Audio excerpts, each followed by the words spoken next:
Felix, Hesed.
Felix, Hesed.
Good afternoon and thank you for joining us.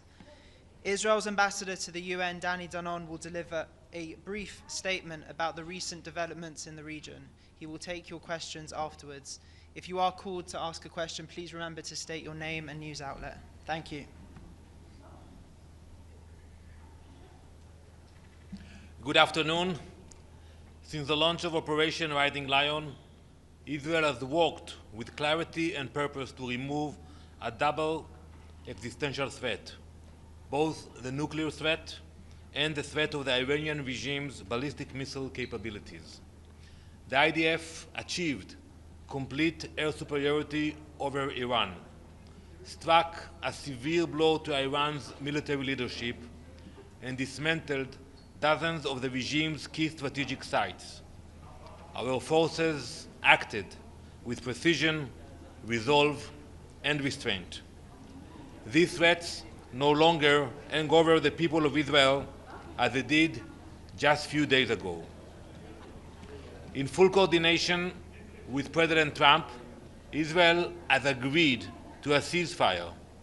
We thank the United States for its support and for its critical role in helping remove the Iranian nuclear threat. Last night, 4 innocent civilians were murdered in Beersheba by Iran. Their tragic deaths are a reminder of the evil we faced. My friends, Israel is a peaceful nation. We pray for peace 3 times a day, but let no one mistake our desire for peace as a weakness. Any violation of the ceasefire and any threat against our people will be met with a forceful response. We have demonstrated that we can and will act to defend our people against any threat. We will do so with overwhelming strength and moral clarity. We have seen the seismic impact of the Abraham Accords. Today, I have no doubt that the leadership Israel displayed in recent days will enable more countries to join the path of normalization. Israel has proven that it can confront the most serious threats in the region and that we will never hesitate to defend our future. Thank you. Ambassador, 2 questions shared with China Central Television. First, a U.S. congressman today sent a letter to nominate President Trump Nobel Peace Prize. What is your opinion? And secondly, many leaders talking about another ceasefire, which is Gaza ceasefire. Do you think it's a good time now to talk about Gaza ceasefire? Thank you. Well, first, I think that President Trump deserves a Nobel Peace Prize. I think we should thank him for his leadership, for the brave decision he took, and to recognize the effort of the United States. Regarding your second question, yes, we hope to see a ceasefire also in Gaza. There is a proposal on the table that Ambassador Witkoff put forward, and we hope to renew the negotiations on that proposal. Mr. Ambassador, can you tell us what the follow-up to this ceasefire announcement is going to be?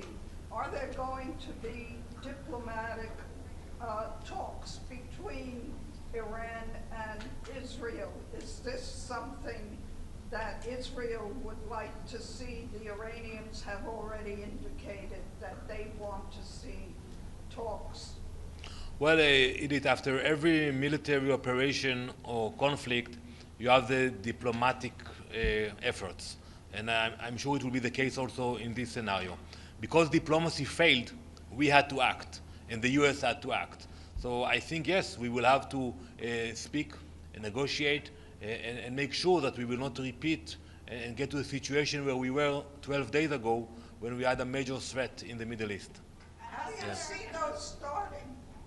Well, it's too early. It's too early. You know, we just announced about the ceasefire today, but I believe it will happen soon. Ambassador, you're talking about. Would you support the Security Council having a resolution on the ceasefire between Israel and Iran? And would you maybe discuss it with your Iranian counterpart in person? So I don't have any communication with the Iranian representative at the UN. I don't think that we need a Security Council resolution. The parties accepted the proposal of President Trump, but maybe in the future there will be a place for involvement of a UN organization. Yeah. Ambassador, Iran said that it moved most of its highly enriched uranium before the strike and before now. Does Israel know where it is? And President Trump said the program is being obliterated. Does Israel agree with that? What's your assessment? Well, I think it's still early to assess all the strikes. We know we were able to push back the program. We were able to remove the imminent threat that we had. And Prime Minister Netanyahu spoke about the uranium you mentioned, that we think we have a knowledge about it, but we cannot go into details about it. Ambassador, you're talking about the expansion of Abraham Accord. Are you referring to certain countries, like in particular in the region? What countries you're talking about? Well, I'm very optimistic. I think we should not name names. We should talk with our neighbors. I think they saw our capabilities, our intentions, and I think now it's time to build bridges and partnerships in the region. You know, we are very proud of the relationship we have with the Abrahamic countries like the UAE, Bahrain, Morocco, for sure the treaties we have with Egypt and Jordan, and I believe we will see more countries joining this path of peace. Ambassador, the Iranian leadership, including the President Masoud Pezeshkian, are announcing this conflict as a victory for the Islamic Republic of Iran. What does Israel and you personally think about they are announcing this as a victory for the Islamic Republic? Well, I think the last thing that they can do is call it a victory. You know, maybe they want to show face to their people, but I think the Iranian people are smarter. They realize that, you know, what the regime did over the years was bad for Iran, and that both Israel and the US had and have the capabilities to push back the evil regime when they do those kind of things. Thank you very much. UNIFIL, what's your position on the renewal of UNIFIL? It will be discussed next month. So we still have time for that. It will be discussed only in the beginning of August, I believe. So we will speak with the commanders and with the partners about it. Thank you.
The 9,944th meeting of the Security Council is called to order.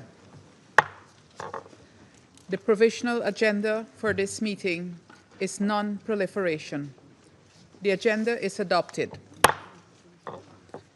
In accordance with Rule 37 of the Council's Provisional Rules of Procedure, I invite the representatives of Germany, the Islamic Republic of Iran, and Israel to participate in this meeting. It is so decided. In accordance with Rule 39 of the Council's Provisional Rules of Procedure, I invite the following briefers to participate in this meeting.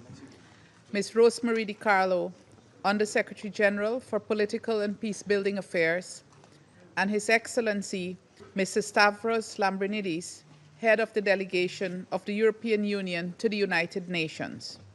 It is so decided.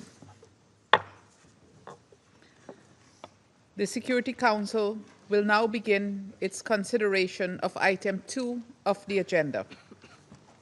I wish to draw the attention of Council members to document S/2025/335, a letter dated 28th of May 2025 from the President of the Security Council, acting in the absence of a facilitator for the implementation of Resolution 2231, addressed to the President of the Security Council, and document S/2025-397, the 19th report of the Secretary General on the implementation of Security Council Resolution 2231. At this meeting, the Council will hear briefings by Ms. Rosemarie DiCarlo, His Excellency Mr. Stavros Lambrinidis, and Ambassador Samuel Zbogar, Permanent Representative of Slovenia, in his capacity as Security Council Facilitator for the implementation of Resolution 2231. I now give the floor to Ms. Rosemarie DiCarlo. Madam President, thank you for the opportunity to brief the Council on the Joint Comprehensive Plan of Action and the implementation of Resolution 2231. As the Secretary General noted in his latest report, with less than 4 months left until the termination of its provisions, the objectives of Resolution 2231 and those of the JCPOA have yet to be fully realized. This is regrettable. The JCPOA was adopted in 2015 to ensure that the Islamic Republic of Iran's nuclear program would be exclusively peaceful. It included sanctions relief, nuclear program restrictions, and monitoring and verification. The JCPOA has faced many challenges since its inception, including the withdrawal of the United States from the agreement in 2018 and Iran's withdrawal from some of its commitments as outlined in the plan. Still, over the last few months, JCPOA participants increased their efforts to identify a way forward for full implementation of the plan. In addition, Iran and the United States engaged in 5 rounds of bilateral talks facilitated by Oman. Regrettably, neither of these initiatives produced a way forward to ensuring the peaceful nature of Iran's nuclear program. The military escalation between Israel and Iran since 13 June and United States airstrikes on Iran's nuclear facilities on 21 June complicated prospects for achieving full implementation of Resolution 2231. Iran strikes yesterday on a base in Qatar, an action which the Secretary General condemned, further exacerbated insecurity in an already tense region. Madam President, earlier today, the Secretary General welcomed the announcement by the United States, in coordination with Qatar, of a ceasefire agreement between Israel and Iran, and urged them to respect it fully. This is a significant achievement that potentially pulls Iran, Israel, and the region back from the brink. the people of Iran and Israel have already suffered too much. According to the Iranian Ministry of Health, since the start of the conflict, at least 606 people have been killed, with 107 killed in the past 24 hours and 5,332 injured. According to Israeli authorities, 28 people were killed and 1,472 were injured during the conflict. Madam President, in its quarterly report of 31 May 2025, the International Atomic Energy Agency observed that the significantly increased production and accumulation of highly enriched uranium by the Islamic Republic of Iran was of serious concern. The IAEA reiterated that its verification and monitoring activities related to the JCPOA have been seriously affected by the cessation of implementation by Iran of its nuclear-related commitments under the plan. The agency also again noted that it had lost its continuity of knowledge on many aspects of Iran's nuclear program, as it had not been able to perform verification and monitoring activities in the Islamic Republic of Iran for more than 4 years.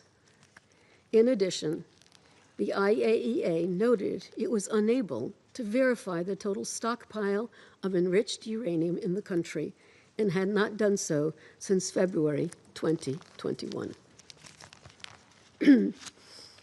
During the reporting period, the Secretary General received several communications from JCPOA participants.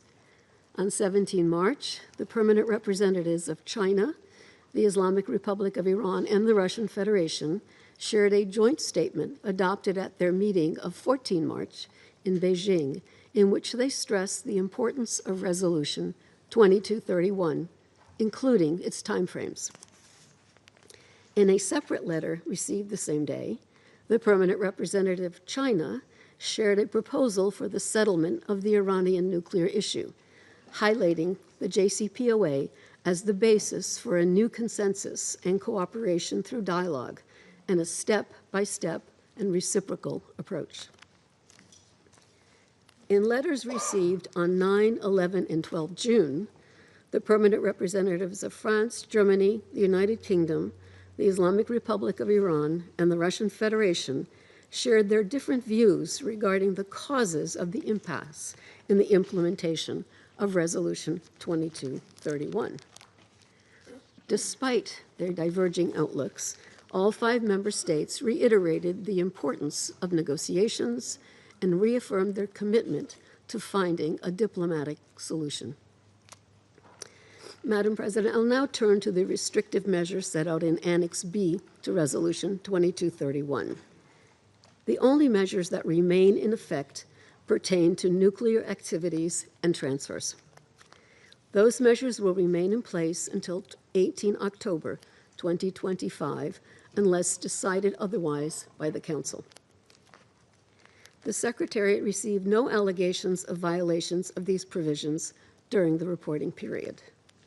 Moreover, no new proposals have been submitted in the procurement channel in the last 6 months of the reporting cycle. The Security Council, however, received 8 notifications regarding the nuclear-related restrictive measures for certain activities consistent with the JCPOA. Madam President, at the heart of this conflict is the nature of Iran's nuclear program. Following the deadly clashes of the past 12 days, the ceasefire agreement is an opportunity to avoid a catastrophic escalation and achieve a peaceful resolution of the Iran nuclear issue. Diplomacy, dialogue, and verification remain the best option to ensure the exclusively peaceful nature of Iran's nuclear program and to bring about concrete economic benefits to the people of Iran. As the Secretary General said earlier today, the United Nations stands ready to support all efforts that advance peace, dialogue, and stability in the region. And finally, Madam President, the Secretariat will continue to support the implementation of 2231 until the termination date of 18 October. I'd like to take this opportunity to thank His Excellency Samuel Zbogar of Slovenia for his leadership as Security Council Facilitator for the implementation of the resolution. I also thank the coordinator of the Procurement Working Group of the Joint Commissioner for our continued cooperation. Thank you, Madam President. I thank Ms. DiCarlo for her briefing. I now give the floor to His Excellency Mr. Stavros Lambrinidis. Thank you, Madam President. It is an honor to have the opportunity to address the Council on behalf of the High Representative of the European Union for Foreign Affairs and Security Policy, Ms. Kaja Kallas, in her capacity as coordinator of the Joint Commission of the Joint Comprehensive Plan of Action. I would also like to thank Secretary General Antonio Guterres and the Secretariat for their work related to the implementation of Resolution 2231, as well as Slovenia as the facilitator of Resolution 2231. We take note of the 19th report of the Secretary General on the implementation of Resolution 2231. This session takes place under most serious circumstances, with a dangerous cycle of escalation following military action against nuclear-related sites in Iran. In view of this, the UN Secretary General on Sunday stated in this Council that there is a growing risk that this conflict could rapidly get out of control, with catastrophic consequences for civilians, the region, and the world. We welcome the announced ceasefire and urge all sides to effectively implement it. The High Representative is engaged and has been following very closely the situation in the Middle East and reiterates the EU's strong commitment to regional security, including the security of the State of Israel, and the call on all sides to abide by international law, show restraint, and refrain from taking further steps which could lead to serious consequences, such as potential radioactive release. Madam President, ensuring that Iran does not acquire or develop a nuclear weapon remains a key security priority for the European Union. IAEA DG Grossi at the end of May reported on the further expansion of enrichment capacity and operation, as well as on a sharp increase in the production of 60% enriched uranium, close to military levels. Iran was already far away from its JCPOA commitments. Iran chose to continue the dramatic expansion of its program at an alarming pace, going beyond what is plausibly necessary for a civilian program.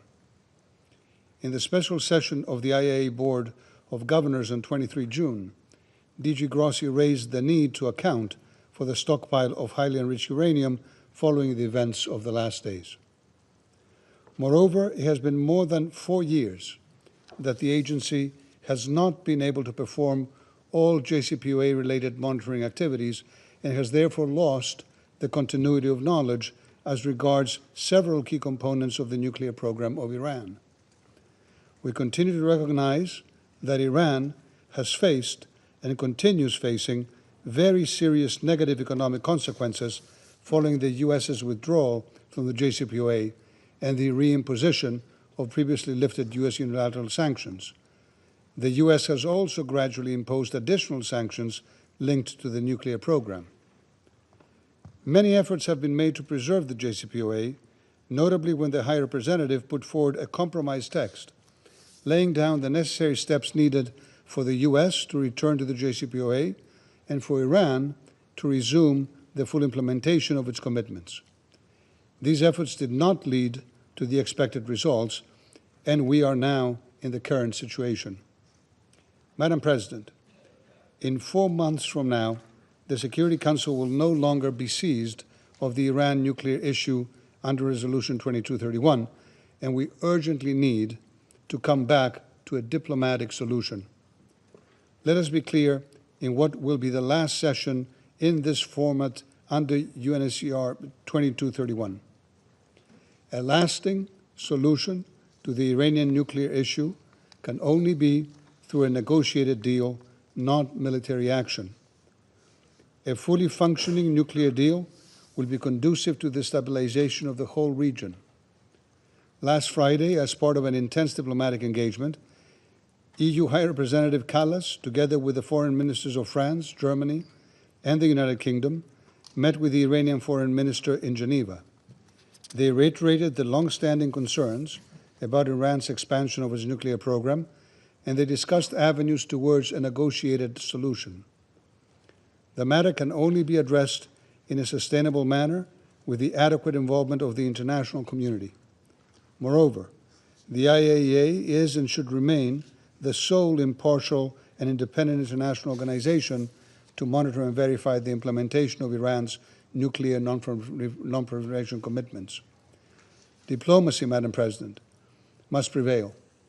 The European Union High Representative will continue to contribute to all diplomatic efforts to reduce tensions and to find a lasting solution to the Iran nuclear issue. Thank you.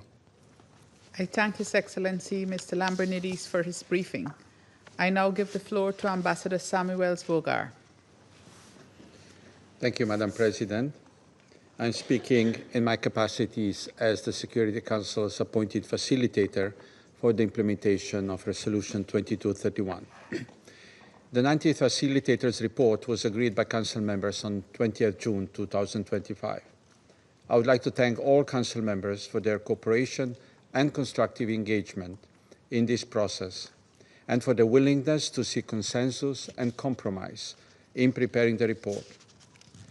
As this is Slovenia's first report as facilitator since taking up the role on 29 May 2025, I'm especially grateful for everyone's kind support and the extra flexibility shown due to resulting time constraints.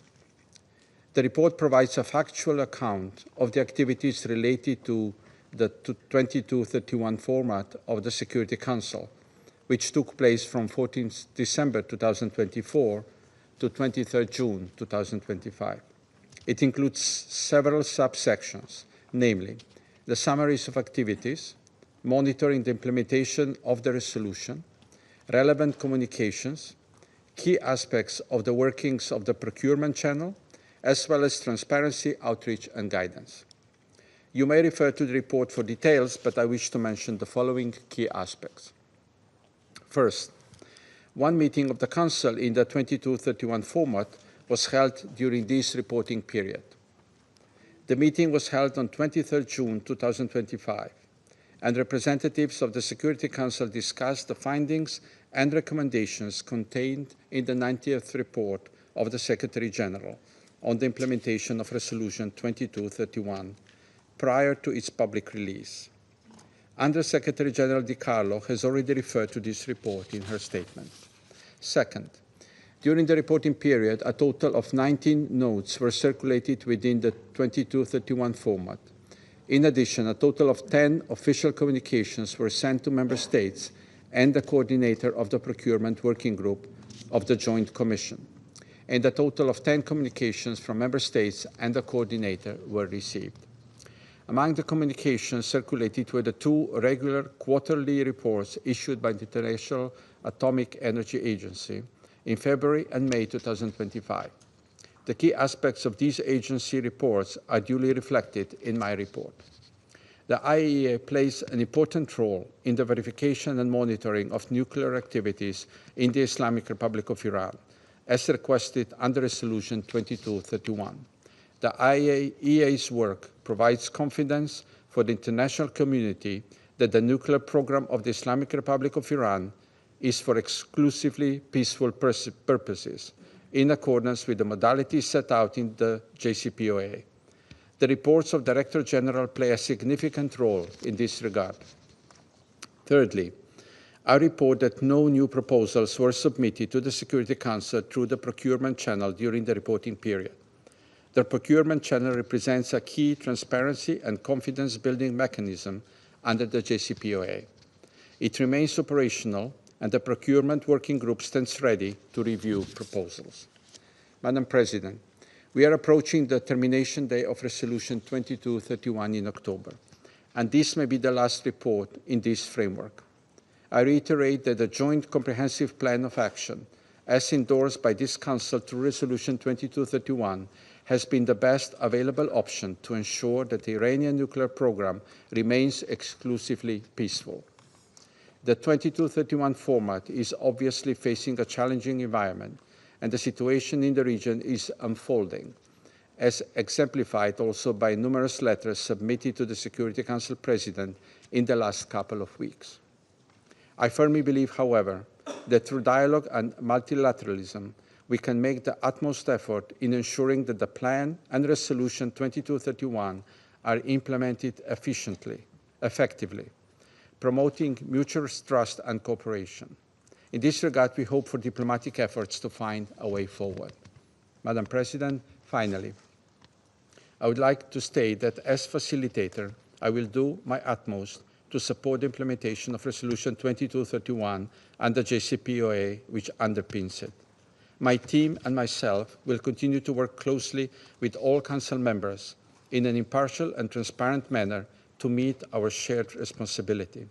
I look forward to further strengthening our dialogue and cooperation for the remainder of our mandate. Thank you. I thank Ambassador Bogar for his briefing. I will now give the floor to those Council members who wish to make statements. I give the floor to the representative of the United States. Thank you, Madam President. And thank you, Undersecretary General Rosemary DiCarlo and Ambassador Stavros Lambrinidis for your briefings. As we reflect today on the conclusions of the Secretary General's final report on the implementation of Resolution 2231, Iran continues to openly violate its UN obligations. Tehran has sustained its provision of arms to the Houthis in Yemen and Hezbollah in Lebanon, both in violation of UN Security Council resolutions. Moreover, Iran did not comply with relevant 2231 provisions when they were in place, as evidenced by hundreds of drones it transferred to Russia in 2022 for use in attacks against Ukraine. Iran's failure to uphold its non-proliferation obligations has prolonged conflicts and perpetuated instability across the Middle East and beyond for many years. The International Atomic Energy Agency's most recent report on verification and monitoring in Iran, in light of UN Security Council Resolution 2231, demonstrates plainly that Iran continued to accelerate its nuclear activities without any credible civilian justification. On June 12th, the IAEA Board of Governors found Iran in non-compliance for its many failures to uphold obligatory nuclear safeguards. It is regrettable that certain members of this Council have opted to turn a blind eye to, if not encourage, Iranian noncompliance. The United States will not turn a blind eye to Iran's noncompliance and ongoing threat to regional stability. Madam President, President Trump has clearly reiterated that it is time for Iran to make peace. Despite the President's continuous good faith efforts to negotiate and resolve these issues diplomatically, Iran's leaders stonewalled and ultimately refused to agree to a deal that would have prevented them from ever obtaining a nuclear weapon. On June 21st, a U.S. precision operation effectively fulfilled our narrow objective to degrade Iran's capacity to produce a nuclear weapon. These strikes, in accordance with the inherent right to self-defense, collective self-defense, consistent with the UN Charter, aimed to mitigate the threat posed by Iran to Israel, the region, and to more broadly international peace and security. Following this historic operation, President Trump immediately coordinated a ceasefire between Israel and Iran. Madam President, in this critical moment, we must all urge Iran to seize this opportunity for peace and prosperity and abide by its international obligations. I thank you. I thank the representative of the United States for her statement, and I give the floor to the representative of Slovenia.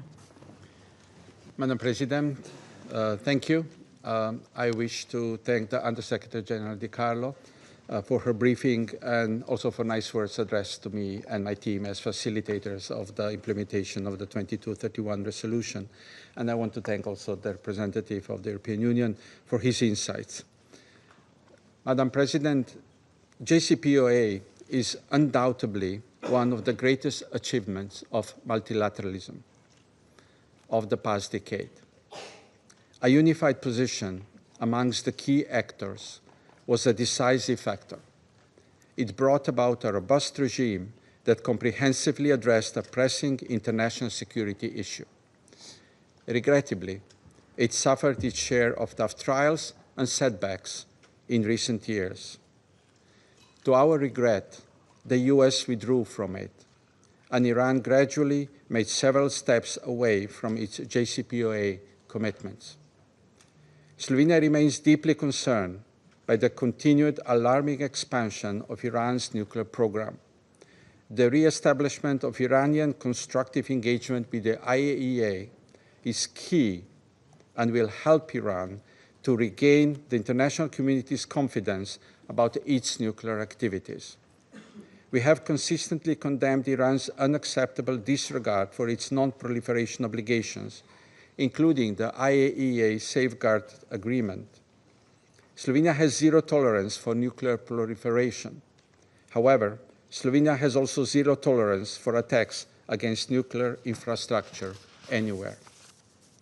Madam President, the Iran nuclear file is on a decidedly wrong path, and we urgently need a change of pace.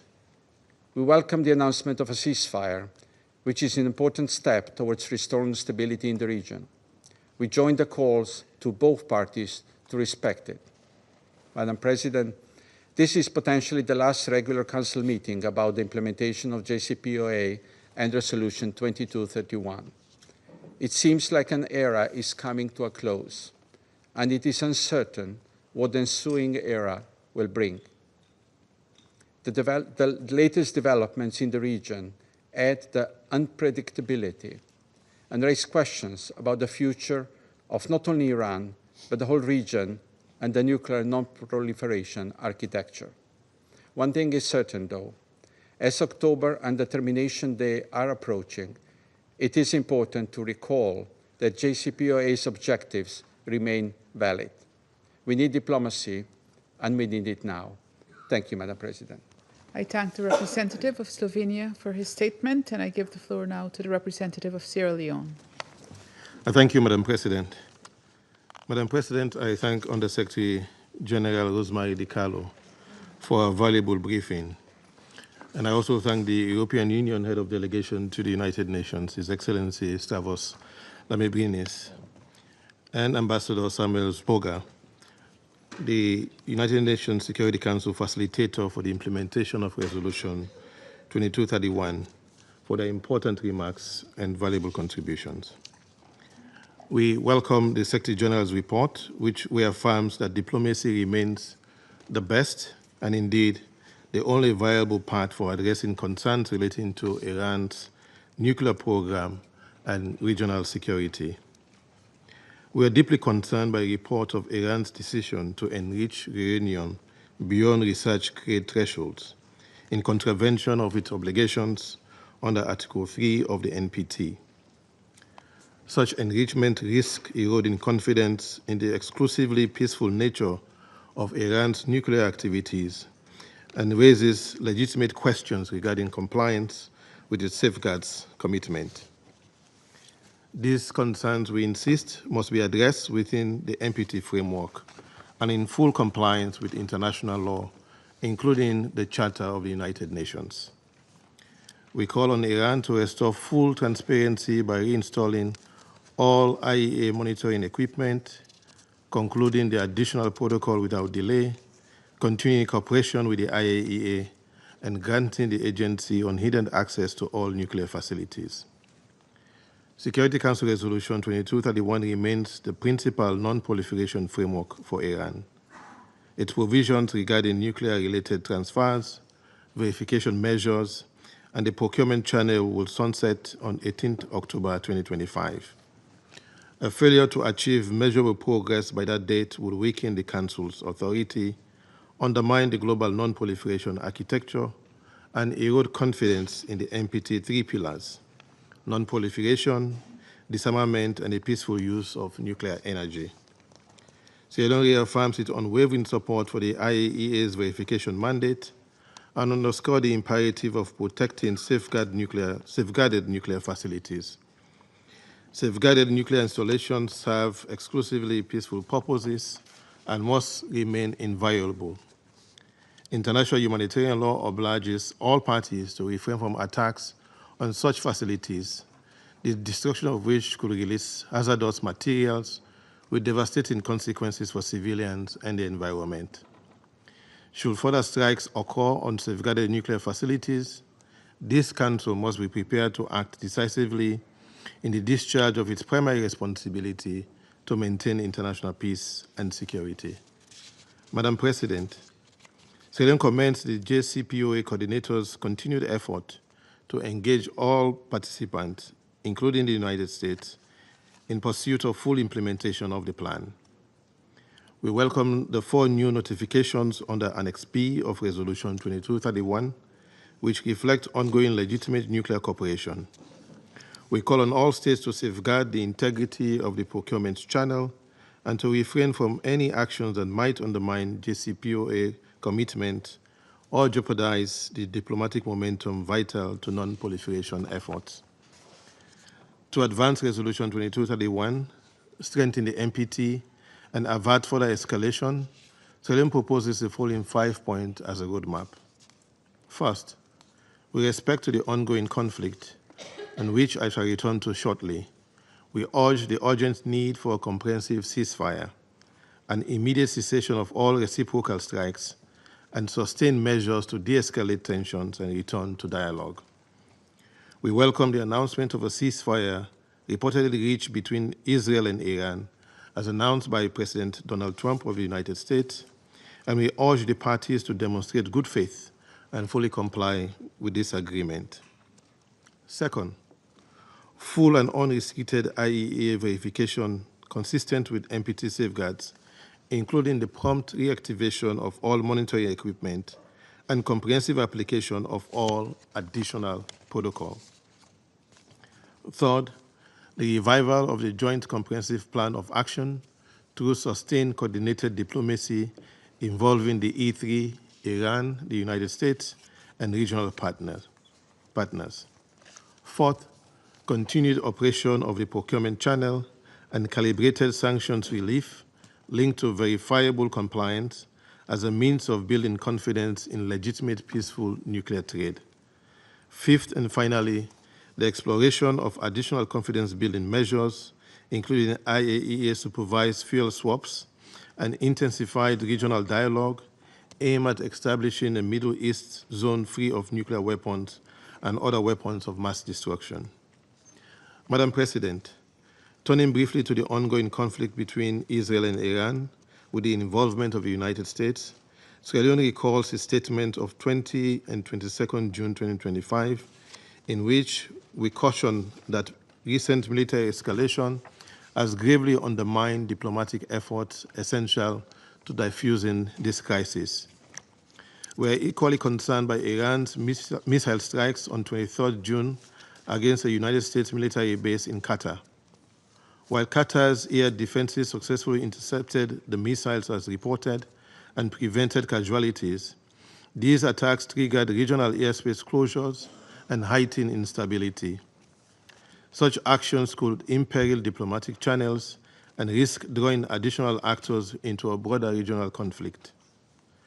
We continue to reiterate the centrality of Article 2.4 of the UN Charter and stress that no reliance on Article 51 can justify violations of this fundamental prohibition on the use of force.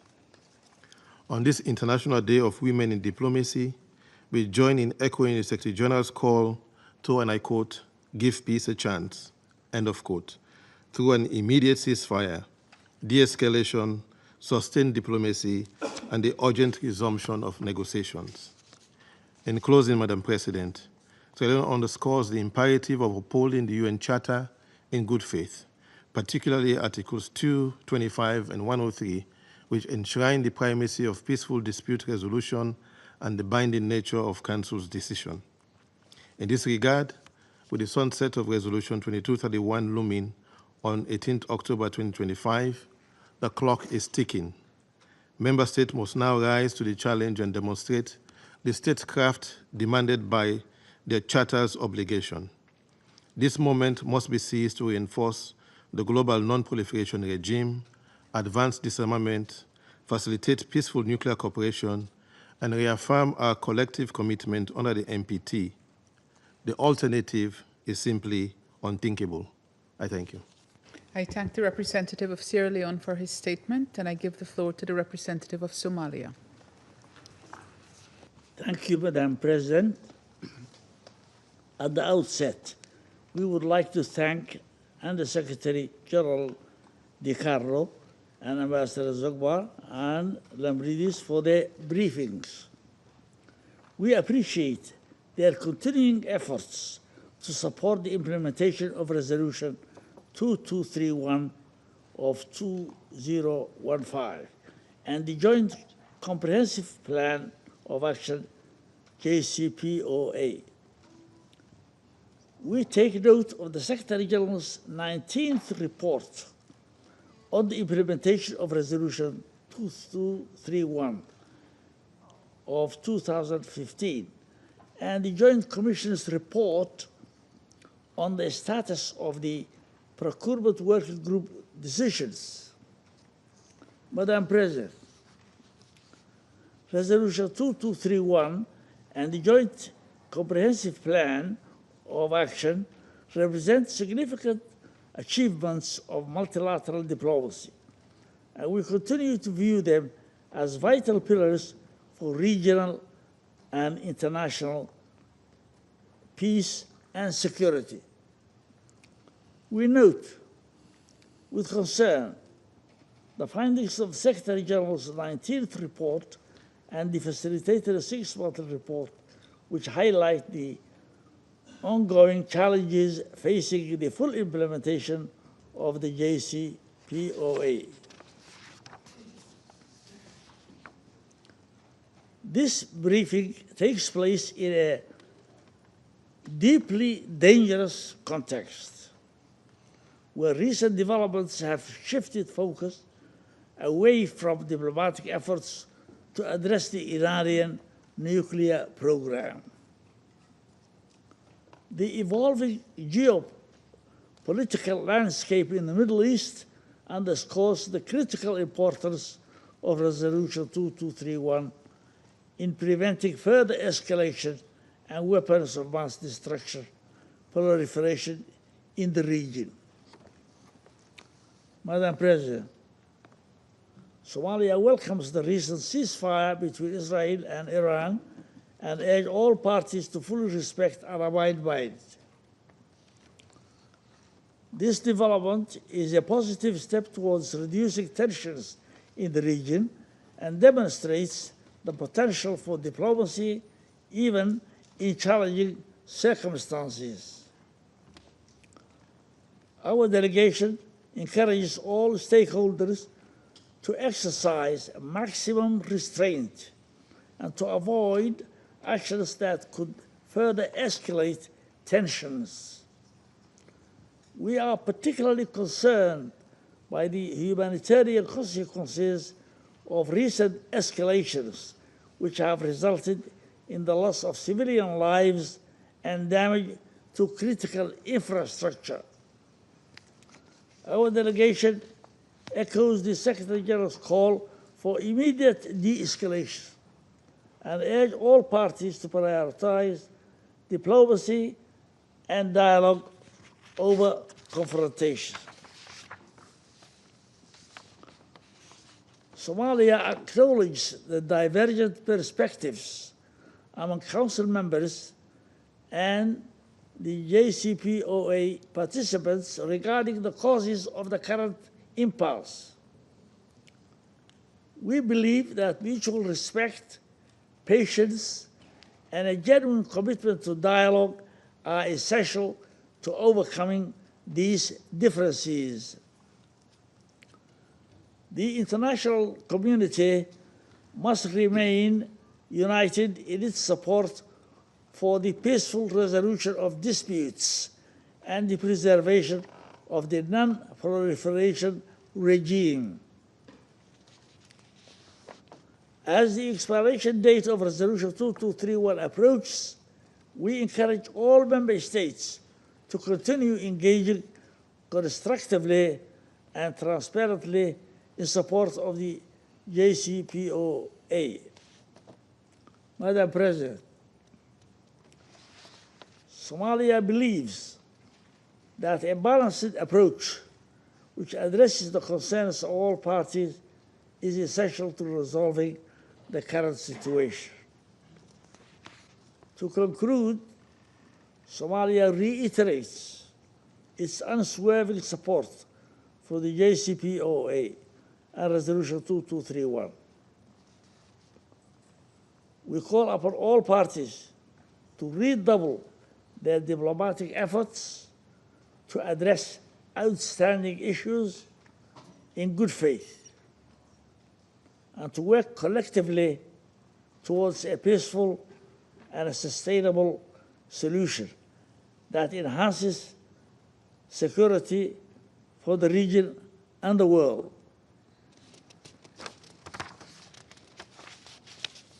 Thank you. I thank you, Madam. I thank the representative of Somalia for his statement, and I give the floor now to the representative of the Republic of Korea. Thank you, Madam President. I extend my gratitude to USG Rosemary DiCarlo and Ambassador Lambrinidis for their briefings. I also appreciate the permanent representative of Slovenia for his role as the new facilitator. At the outset, the Republic of Korea truly welcomes the announced ceasefire between Iran and Israel. We commend the parties concerned for exercising restraint and choosing the path of de-escalation at a perilous moment when conflicts could have further escalated. As the Secretary General has rightly pointed out in this chamber, the core issue underlying this conflict is the nuclear question. And a significant trust gap has long existed with respect to Iran's nuclear program. Our shared concerns on Iran's nuclear program and outstanding NPT safeguards issues remain unaddressed. The latest IAEA reports have indicated Iran's continuous and rapid expansion of its uranium enrichment activities, and the IAEA Director General's comprehensive assessment has concluded that the agency is not in a position to verify that Iran's nuclear program is exclusively peaceful.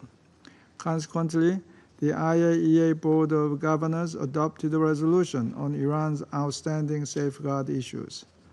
Madam President, as a result of this persistent trust gap, which Iran has long dismissed and failed to properly address, we have witnessed a military conflict unfold over the past 12 days, which has been a source of grave concern for us.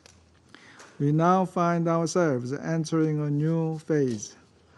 Nevertheless, we note that even after the ceasefire, the limited availability of relevant information is causing considerable uncertainty.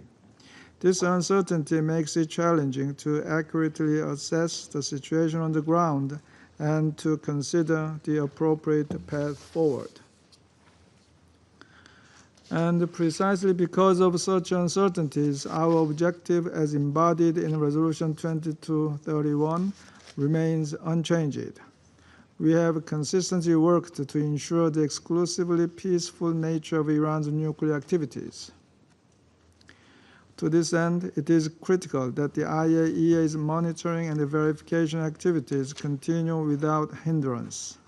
As a first step, we therefore expect Iran to fully guarantee the IAEA's unhindered access in the aftermath of the ceasefire. This will also enable the agency to promptly resume its monitoring and verification activities in Iran in accordance with its mandate on nuclear safety, security, and safeguards. Madam President, while the Iranian nuclear issue remains unresolved, we note with concern that Security Council Resolution 2231 is set to expire this October. Without further action, the Council's direct mandate on the Iranian nuclear file will lapse. In this regard, we strongly urge Iran to ensure full and transparent cooperation with the IAEA.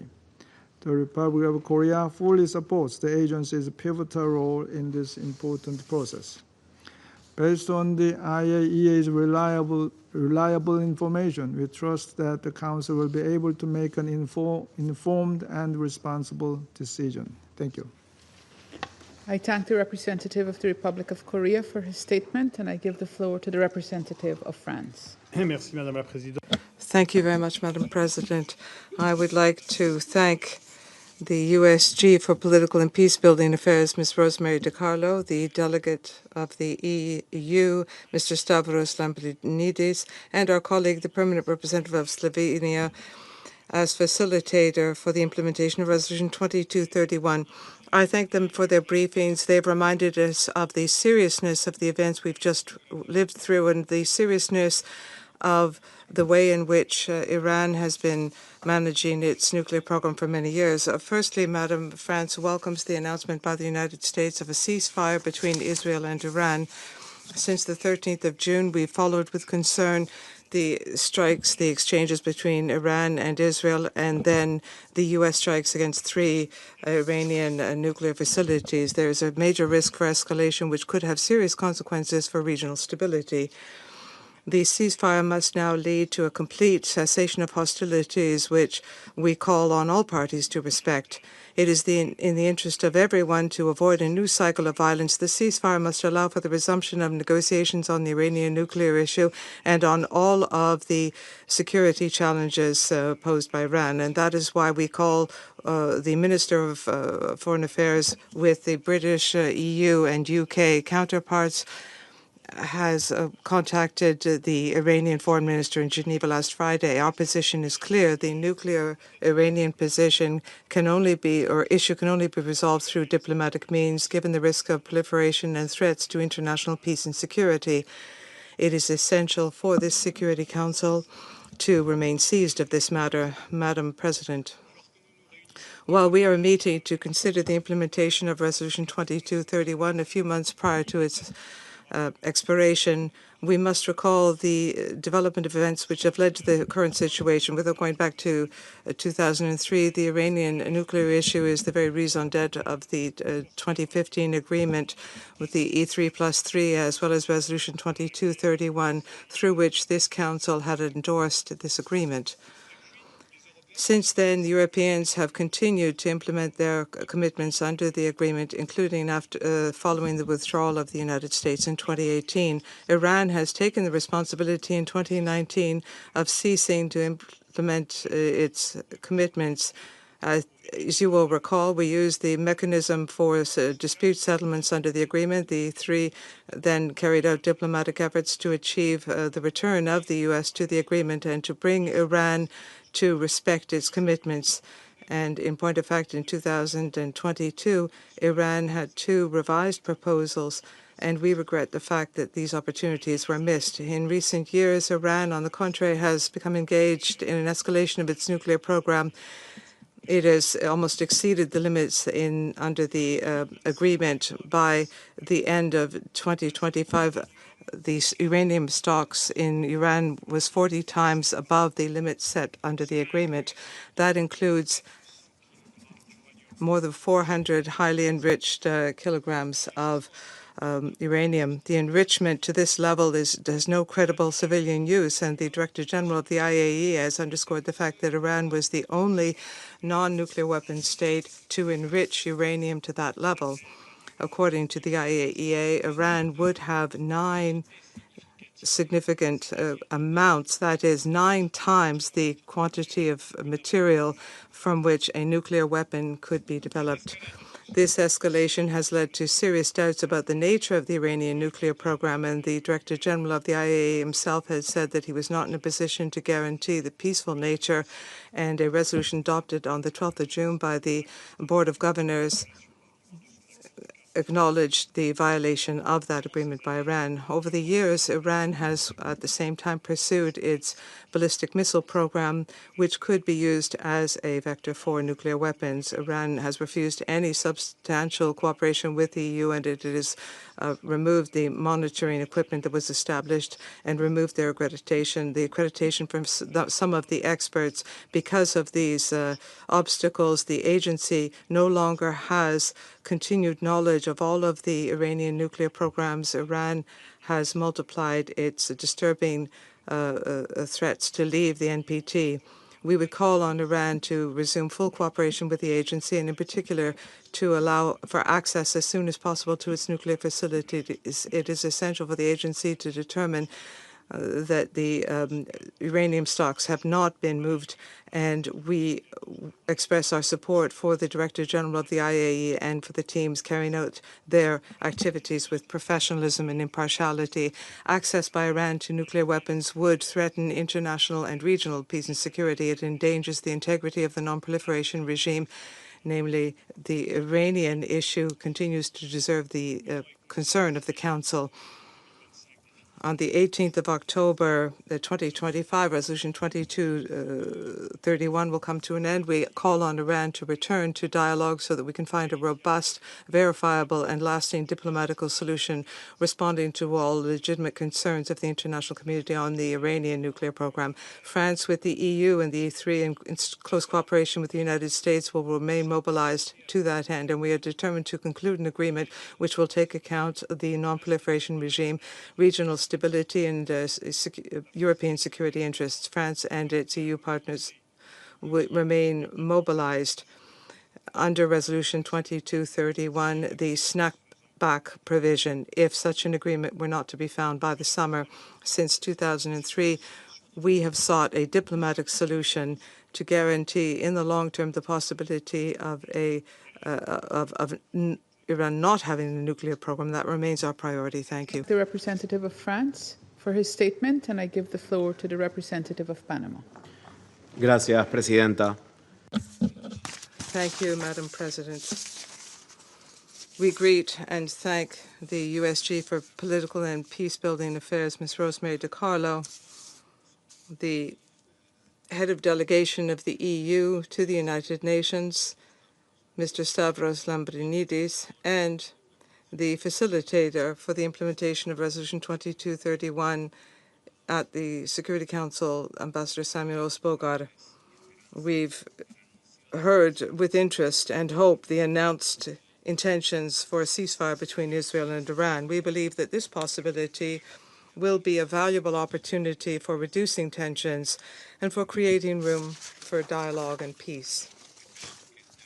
We hope that this ceasefire will be the first step towards broader negotiations, which will lead to progress and lasting solutions and contribute to stability for the entire region. Panama takes note of the report introduced by the facilitator on the implementation of Resolution 2231, and we are grateful for his efforts in preparing the report. At the same time, we have carefully read the 19th report of the Secretary General, and we share his concern at the critical regional situation which currently surrounds the Joint Comprehensive Plan of Action. We acknowledge the value of multilateral nuclear agreements and see them as essential pillars for international peace and security. The JCPOA was undoubtedly one of the greatest achievements of multilateralism in the field of non-proliferation. To take up this mechanism and to give it yet another chance is to reaffirm our commitment to diplomacy. We remained concerned at the fact that the provisions of Resolution 2231 will expire on the 18th of October of 2025, and despite that deadline, the goals both of the resolution and the plan have not yet been fully met. At the same time, we are concerned that IAEA verification and monitoring related to the JCPOA have been seriously impacted by Iran's non-compliance, as reported in the most recent report of the Director General of the IAEA. In this context, we reiterate that our position, based on the fundamental principles of Panama's foreign policy, is to give priority to strengthening the global non-proliferation regime, to ensure respect for that multilateral architecture, and to promote dialogue and diplomacy as a means for reducing tensions and strategic risks. However, we cannot ignore the most recent events, which have merely worsened the already fragile trust and has led to serious concerns about the Iranian nuclear program, as well as the issue of compliance with internationally agreed commitments. The IAEA has warned in its resolutions that attacks on nuclear facilities represent a significant risk because it could lead to the release of radioactive material. At this critical juncture, we appeal to Iran to allow the monitoring and verification of its facilities by the personnel of the IAEA. It is also essential to understand the magnitude and the scale of damage caused by the most recent attacks.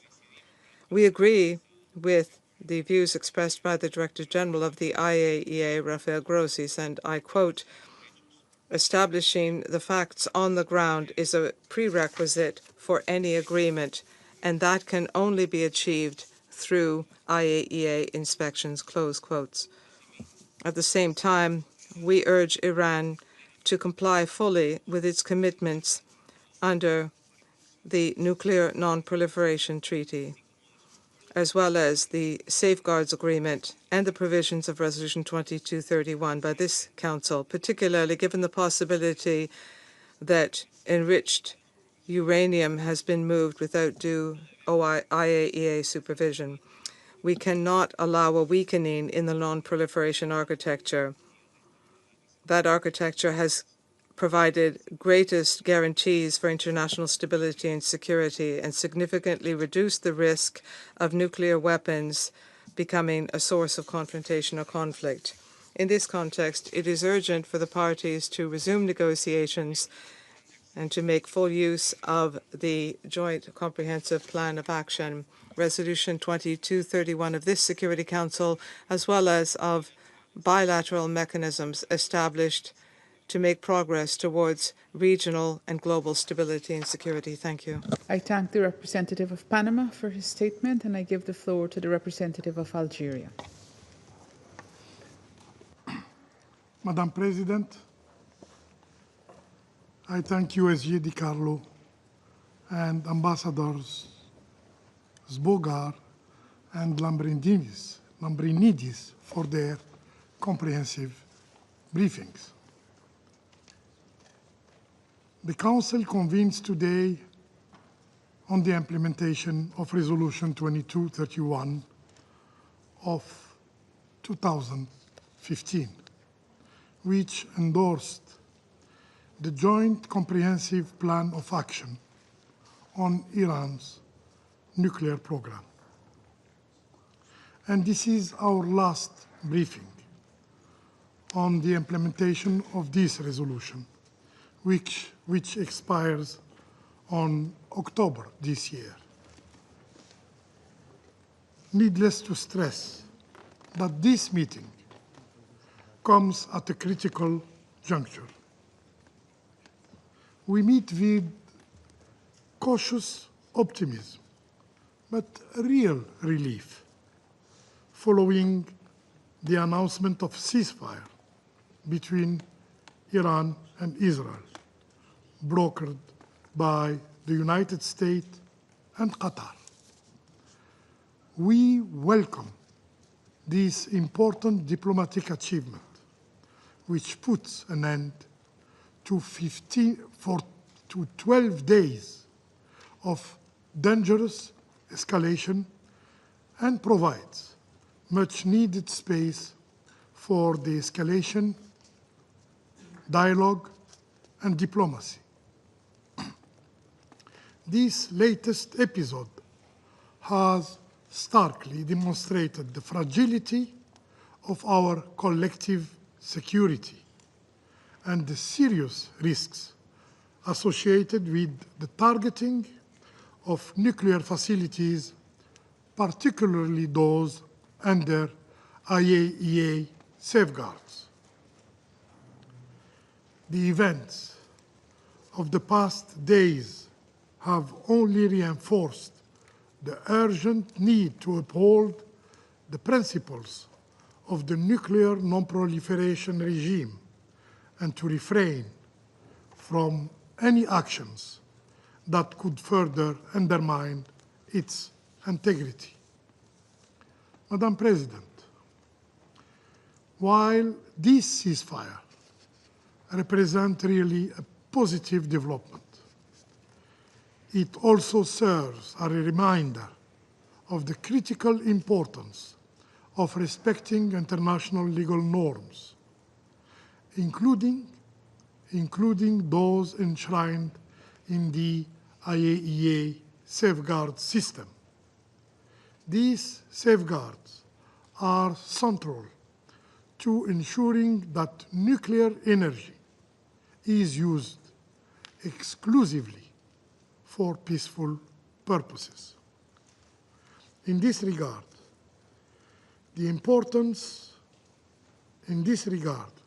we reiterate the importance of the full and balanced implementation of the JCPOA by all parties. Should I add, including its provisions related to the lifting of sanctions. It remains a key component and offers a practical framework for addressing concerns related to Iran's nuclear program through dialogue, transparency, and verification. As the Secretary General of the United Nations stated in his report, diplomacy remains the best and only way to address concerns regarding Iran's nuclear program and regional security issues.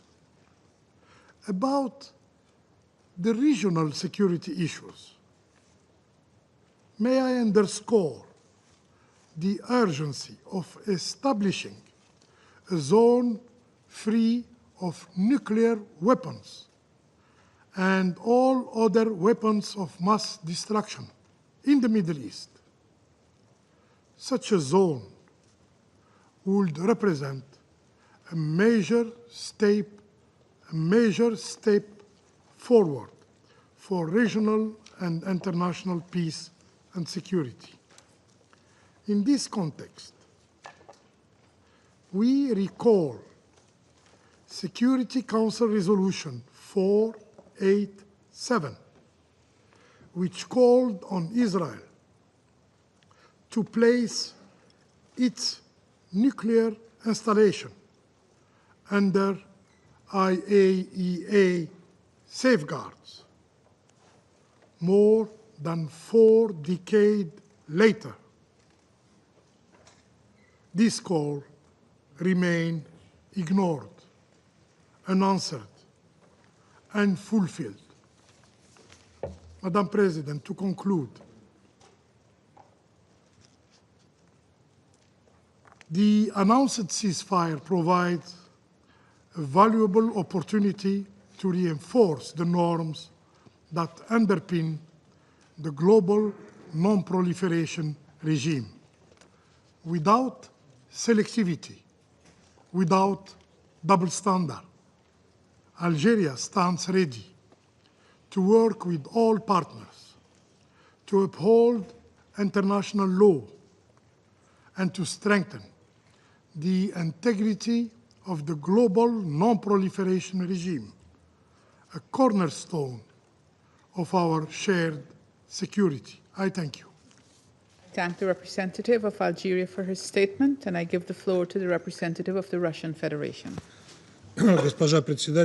Madam President, we thank the Secretary General Rosemary DiCarlo and Security Council Facilitator for the implementation of Resolution 2031, the Permanent Representative of Slovenia, Samuel Boger, And we also congratulate our Slovenian colleagues on the unanimous adoption of the 6-month report of the Facilitator and count on their continued efforts to support the activities under the 2231 format until its scheduled conclusion in October 2025. We've listened to the head of delegation of the EU, Stavros Lambrinidis. Madam President, in the night of June 12th to 13th, member states of the parties to the NPT carried out unprovoked aggression, bringing the world to the brink of nuclear disaster. The Russian Federation strongly condemns the attacks on Iran, including its peaceful nuclear infrastructure, which is subject to IAEA safeguards. The actions of the U.S. and Israel directly violated the UN Charter, Security Council resolutions, including 487 and 2231, which we are discussing today, as well as the Charter of the IAEA and relevant resolutions of the IAEA General Conference. They constitute a direct and very dangerous challenge to the authority of the NPT, especially Iran's right guaranteed under Article 4 of the treaty to use nuclear energy for peaceful purposes, including uranium enrichment. And this was a major blow to the nonproliferation regime. And all of these actions were carried out by two states, one of which is a depositary of the NPT, while the other, for decades, has refused to accede to this crucial element of international security and has refused to subject its nuclear activities to IAEA safeguards. By the way, we are a bit surprised at Israel's request to take part in our meeting, which is taking place under the agenda item non-proliferation. We would like to believe that this decision hints at a potential accession of this country to the NPT, which the entire world would love to see. Colleagues, attacking Iranian infrastructure, including enterprises involved in the nuclear fuel cycle, creates a real threat of radiological consequences, which could affect not only Iranians but the entire Middle East. All of this, unfortunately, again, happened not just with the tacit consent, but with the approval of the UK, France, and Germany, which continue to consider themselves full-fledged parties to the JCPOA. Their assurances of their commitment to a diplomatic solution to the Iranian nuclear program inspired little confidence before, but currently they're absolutely impossible to take seriously.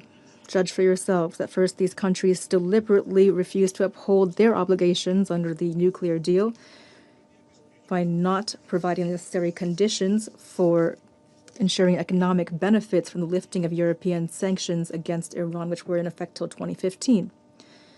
And then they followed in the footsteps of the U.S., which withdrew from the JCPOA in 2018, and renewed their unilateral sanctions pressure on Tehran, thus precluding any prospect of a full restoration of the JCPOA, toward which our Iranian colleagues have repeatedly expressed their openness. At the same time, Berlin, London, and Paris attempted to portray Iran's legitimate retaliatory measures, which they themselves, Berlin, London, and Paris, provoked, as unleashing some imaginary Iranian nuclear threat. They repeatedly attempted to undermine the cooperation between Iran and the IAEA Secretariat, which included efforts to settle unresolved questions. And even in spite of that, Iran remained and remains the most rigorously verified state out of all the members of the IAEA. And the Director General of the IAEA's reports clearly indicate the lack of any proliferation risk. Here I emphasize that the IAEA's reports in nowhere mention the conversion of Iran's nuclear material for military purposes or for any undeclared purposes. So the IAEA has observed no signs that Iran is developing a nuclear weapon. Therefore, all of the assertions of our Western colleagues to the contrary are falsehoods calculated for an audience that has not read these reports or that do not understand this issue. The cynicism and hypocrisy of our Western colleagues reached a peak on June 12th. On that day, the IAEA Board of Governors adopted yet another puffed-up resolution on Iran, divorced from reality and inspired by Western countries. Immediately afterward, Israel carried out strikes against Iran's peaceful nuclear sites. A week later, the sovereign territory of Iran was attacked by the U.S., and this demonstrates that this 1-2 punch was agreed upon ahead of time. The UK and France, which claimed to be champions of diplomacy, rushed to defend the aggression of West Jerusalem and Washington. As a result, last Sunday, we witnessed another attempt to legitimize the use of force in contravention of the UN Charter and strikes on peaceful nuclear facilities in violation of the IAEA Charter and all norms of nuclear safety and security. And German Chancellor Friedrich Merz even made so bold as to cynically remark, as he already mentioned, that Israel is doing the Europeans' dirty work.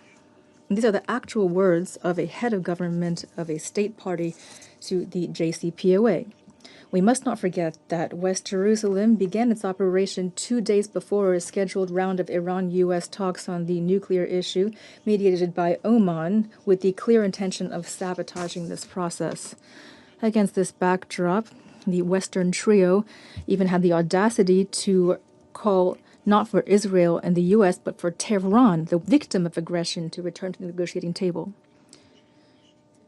If our British, French, and German colleagues continue to threaten launching this Resolution 2231, that is a mechanism of sanctions by the Security Council on Iran, I'd like to remind them that there's no political, legal, or procedural basis for this. Berlin, London, and Paris have chronically violated this resolution and the JCPOA, and therefore do not have the right to engage this mechanism.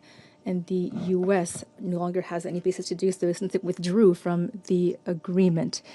The Vienna mechanism for dispute settlement still has not been engaged. The U.S., the U.K., France, and Germany do not have the moral right to mention this. It is their actions that truly have betrayed diplomacy and have led to the current situation. Madam President, special responsibility in this regard lies with the IAEA and Secretariat, given the infringement by Israel and the U.S. on the global nuclear non-proliferation regime, which forms the basis for the NPT. The Directorate General and his colleagues are obligated to uphold their mandate, as well as resolutions of the General Conference 444 and 533. The IAEA leadership must not content itself with evasive language and fragmented information, but rather provide detailed reports on the attacks against Iranian nuclear facilities under IAEA safeguards. At the same time, it's extremely important to call things by their names and directly indicate who exactly carried out targeted attacks in violation of the charters of the UN and IAEA and resolutions of the Security Council and General Conference of the IAEA. Unfortunately, we've already seen that the Director General of the IAEA includes sometimes subjective judgments alongside facts and statistics in his reports, and these are then used by a certain number of countries to justify their unprovoked aggression. Madam President, the Iranian nuclear program can only be resolved through diplomacy, through negotiated solutions, which are based on international law and the principle of equal and indivisible security. The Russian Federation consistently has supported a peaceful solution to the concerns surrounding the Iranian nuclear program, which is acceptable to all parties as well as the international community as a whole. Here, the greatest responsibility lies on the UN Security Council, which is obligated to take the requisite measures. This is the goal of the draft resolution proposed by Russia together with our Chinese and Pakistani partners. Today, we are proposing to our Council colleagues an updated text that takes into account the latest developments and aims to bring about a lasting ceasefire, as well as oversight of that ceasefire by the Security Council through Secretary General reporting. The JCPOA and Resolution 2231, adopted in 2015, demonstrated that the international community at that time rejected the military approach and clearly chose diplomacy instead. Today, we must make the same choice again without delay. Thank you. I thank the representative of the Russian Federation for his statement, and I give the floor to the representative of Greece. Thank you, Madam President. I would like to thank Under-Secretary General Ms. Dicarlo, the head of the EU delegation, Mr. Lambrinidis, for the informative and timely briefing. I would also like to commend my Slovenian colleague Ambassador Spoger and his team for their efforts in timely compiling the Facilitator's report. Madam President, first of all, I would like to welcome President Trump's announcement of a ceasefire agreement, also commending the mediating efforts by the U.S. and Qatar. It is a necessary first step towards sustainable security, which can only be achieved through diplomacy and a negotiated deal that would address all proliferation risks and guarantee the security of all countries of the region. Madam President, on today's issue of non-proliferation, allow me to highlight the following 3 points. First and foremost, Greece reiterates its unwavering commitment to preserving and strengthening the global nuclear non-proliferation regime. The IAEA and the NPT remains its indispensable institutional cornerstones. We therefore urge all state parties to comply with the full range of the obligation under the NPT. Secondly, we express serious concern of the findings of the DG Gross's most recent report of May 31st, as well as the IAEA board resolution adopted on June 12th. According to them, the agency's ability to verify Iran's implementation of its nuclear-related commitments under the JCPOA has been seriously affected. The cessation of Iran's application of the additional protocol, the removal of JCPOA-related monitoring and surveillance equipment, the non-compliance with its obligation under the Safeguards Agreement, and the access refusal to experienced IAEA inspectors have collectively led to a loss of continuity of knowledge, a gap that the agency now confirms cannot be restored. Of equal concern is a steady increase in Iran's stockpile of enriched uranium. As of May 17, and since late February, Iran's total enriched uranium stockpile has been considerably increased and reached up to 60%. This is deeply alarming for a non-proliferation perspective, as there is no credible civilian use for uranium enriched to this level. We remain deeply concerned with the Director General's inability to provide assurances that Iran's nuclear program is exclusively peaceful. Thirdly, Greece continues to view the JCPOA, as endorsed by this Council through Resolution 2231, as the best available framework to ensure that Iran's nuclear program remains exclusively peaceful. Its full and effective implementation would provide both transparency and confidence, not only with regard to verification, but also with a view towards sanctions relief, economic developments, and regional de-escalation. It is in this spirit that we fully support all diplomatic efforts to secure Tehran's full compliance with its obligations under the JCPOA. We welcome last Friday E3 Iran talks, while we call for the resumption of the US-Iran talks. As a country with historical ties and geographical proximity to the region, Greece stands ready to support all constructive efforts aimed at de-escalation, diplomacy, and dialogue. Madam President, in closing, let me stress that Iran, as a matter of fact no other nation, must never be allowed to acquire a nuclear weapon. The international community cannot afford a major nuclear proliferation crisis. With the credibility of the global non-proliferation regime at stake, and with military escalation threatening the security and stability of the Middle East, the time has come for responsible action. We call on all parties to demonstrate political will, engage meaningfully and in good faith, and reaffirm the commitment to dialogue and diplomacy. As the events of the last day demonstrate, we are glad that even in these very difficult circumstances, the window of diplomacy has remained open, and there is now an opportunity for addressing through dialogue all concerns about the Iranian nuclear program. I thank you. I thank the representative of Greece for his statement, and I give the floor now to the representative of Denmark. Thank you, Madam President. And as others, I thank Undersecretary General Di Carlo, Ambassador Lambrinidis, and Ambassador Spoger for your briefings and updates. Madam President, the situation in the Middle East continues to evolve. We welcome the announced ceasefire between Israel and Iran as a critical step towards de-escalation in a region that has endured far too much instability. We urge both parties to adhere to it and to abide by the obligations under the UN Charter and international law. This moment must be seized, not only to consolidate gains in regional security, but also to create the necessary space for renewed diplomatic engagement on the nuclear file. It is in the interest of all parties to pursue a negotiated solution, which is the only viable path to restore stability and lasting peace in the region. Madam President, even before the recent developments, Denmark has continuously expressed our concern about Iran's nuclear trajectory and its activities in blatant violation of the JCPOA. We have also persistently warned against an Iranian withdrawal from the Non-Proliferation Treaty. Our position is clear. Iran must never be allowed to acquire a nuclear weapon. This follows Iran's obligations under the Non-Proliferation Treaty and its commitments under the JCPOA. It is therefore deeply alarming that the recent IAEA report shows that Iran has failed to declare nuclear material in its possession and demonstrate that Iran has impeded and obstructed agency verification activities, as also conveyed by the 2231 Facilitator letter. We reiterate our great concern that the IAEA is unable to assure that the Iranian nuclear program is exclusively peaceful. These concerns are furthered by Iran's production and stockpiling of vast amounts of enriched uranium with no plausible civilian purpose. It still remains unclear whether Iran has ceased its enriching activities. We do not take it lightly and call on Iran to change its course of action and abide by its obligation. This remains true, even if recent events have changed the circumstances surrounding the Iranian nuclear issue. Madam President, as many has highlighted here today, this is the last mandated meeting before the expiration of the JCPOA, meaning there is no time to spare. Iran must, therefore, engage seriously in negotiations with the international community, leading to an agreement which addresses all concerns related to its nuclear program.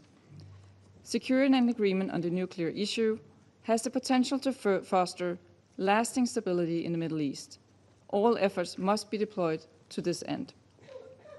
The role of the IAEA's verification and monitoring of Iran's nuclear program remains imperative, also in the current situation. Denmark strongly supports the agency's professional and impartial efforts in carrying out its mandate to verify the implementation of Iran's safeguard obligations, especially during these complex circumstances where the safety and security of the inspectors must also be kept in mind. Madam President, in closing, we continue to call for a diplomatic solution. Only a negotiated solution can bring a lasting settlement to concerns about Iran's nuclear program. I thank you. I thank the representative of Denmark for her statement, and I give the floor to the representative of Pakistan. Thank you, Madam President. We thank Undersecretary General Rosemary DiCarlo and Ambassador Stavros Lambrinidis for their briefings. I would also like to thank Ambassador Samuel Zboger for presenting the report in his capacity as the facilitator of the 2231 format. Madam President, the core common element of these three briefings that we just heard in this meeting was the primacy of a peaceful diplomatic solution. We are meeting at a crucial point in the implementation of Resolution 2231 and Security Council's consideration of Iran's nuclear issue. Obviously, the developments of the past 2 weeks have impacted the context of the whole issue and have a bearing on our discussions today. However, what has not changed are the fundamental principles and multilateral spirit behind the Joint Comprehensive Plan of Action and the Resolution 2231 adopted 10 years ago. The JCPOA was a unique instrument, manifestation of an approach based on dialogue, diplomacy, and pragmatism. It was the outcome of painstaking and arduous, yet constructive negotiations. It charted a roadmap to comprehensively address the concerns of the parties concerned by clearly defining their relevant obligations and responsibilities. While proceeding very well, the agreement was regrettably disrupted, leaving many complications in its wake that impacted the full and faithful implementation of the JCPOA by various parties. Notwithstanding those challenges, the most widely held view was that dialogue, diplomacy, and constructive engagement was the only viable way forward. That view was still there and was indeed back in play with the negotiations between Iran and the United States facilitated by Oman, till it was violently disrupted by the unlawful and illegal military attacks on the IAEA safeguarded Iranian nuclear facilities. These military strikes also impeded the IAEA's crucial verification functions in Iran. Pakistan has expressed its clear position on these developments in this chamber and elsewhere over the past 2 weeks. Our leadership has also remained actively engaged with counterparts from many other countries during this period.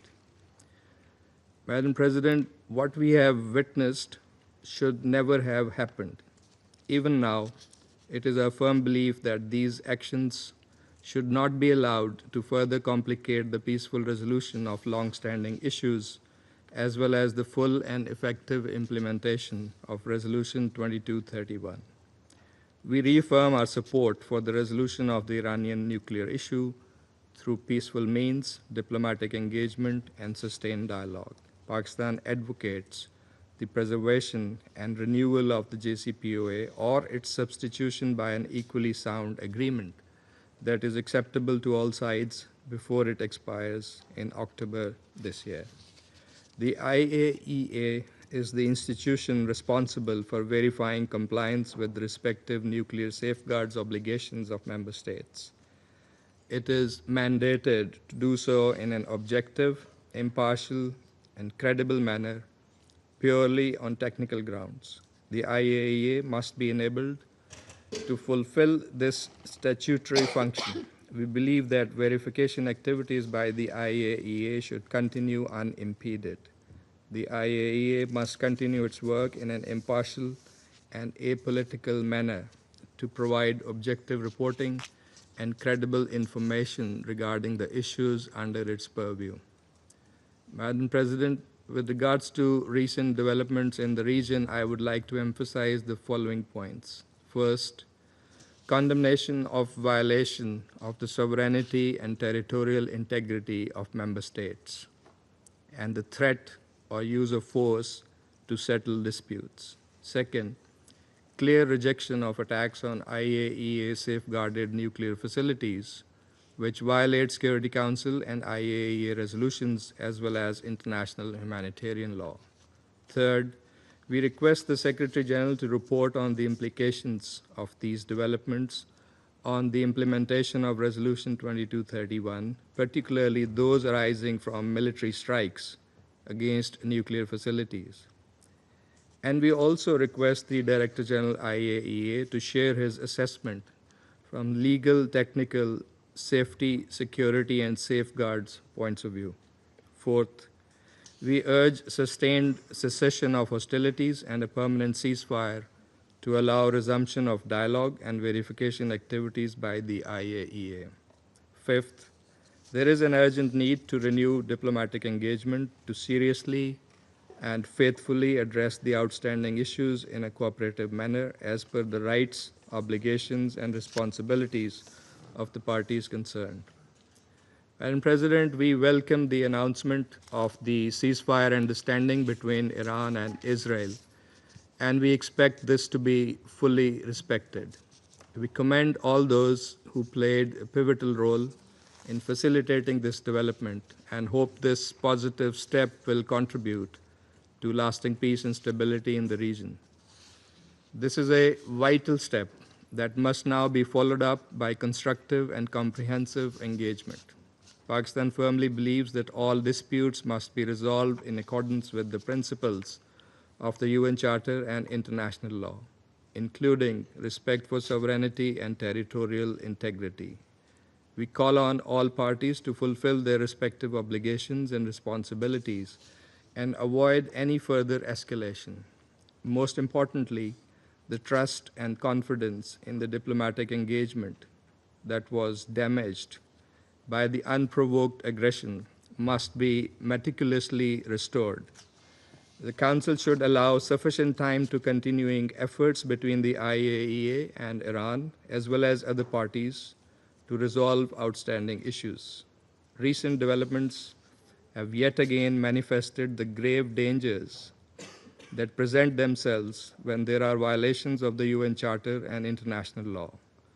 The cost of seeking to resolve issues through military means is more than evident. The region, and indeed the whole world, cannot be held hostage to such adventures, dangerous precedents, and spiraling escalations. Diplomatic engagement and the resumption of dialogue are the best means to resolve all outstanding issues. Diplomacy has delivered previously, and with the necessary political will, it can certainly deliver again. Lastly, allow me to inform the Council that following up on the draft resolution circulated by China, Pakistan, and Russia on Sunday, we have updated and revised the text to reflect the latest developments, including the ceasefire, and have circulated it to Council members. Securing the ceasefire was one of the primary objectives of the draft resolution, in addition to calling for a negotiated settlement of the Iranian nuclear issue and promoting respect for international law under all circumstances. We will engage constructively with fellow members on the text of this draft resolution with a view to arriving at a consensus outcome, signifying the Council's support for sustained ceasefire and sustained dialogue and diplomatic engagement for a lasting solution. I thank you. I thank the representative of Pakistan for his statement, and I give the floor to the representative of the United Kingdom. Thank you, President. And I thank Under-Secretary General De Carlo, Ambassador Lambrinidis, and Ambassador Zboga for your briefings. Let me start by welcoming the announcement by President Trump of a ceasefire between Israel and Iran.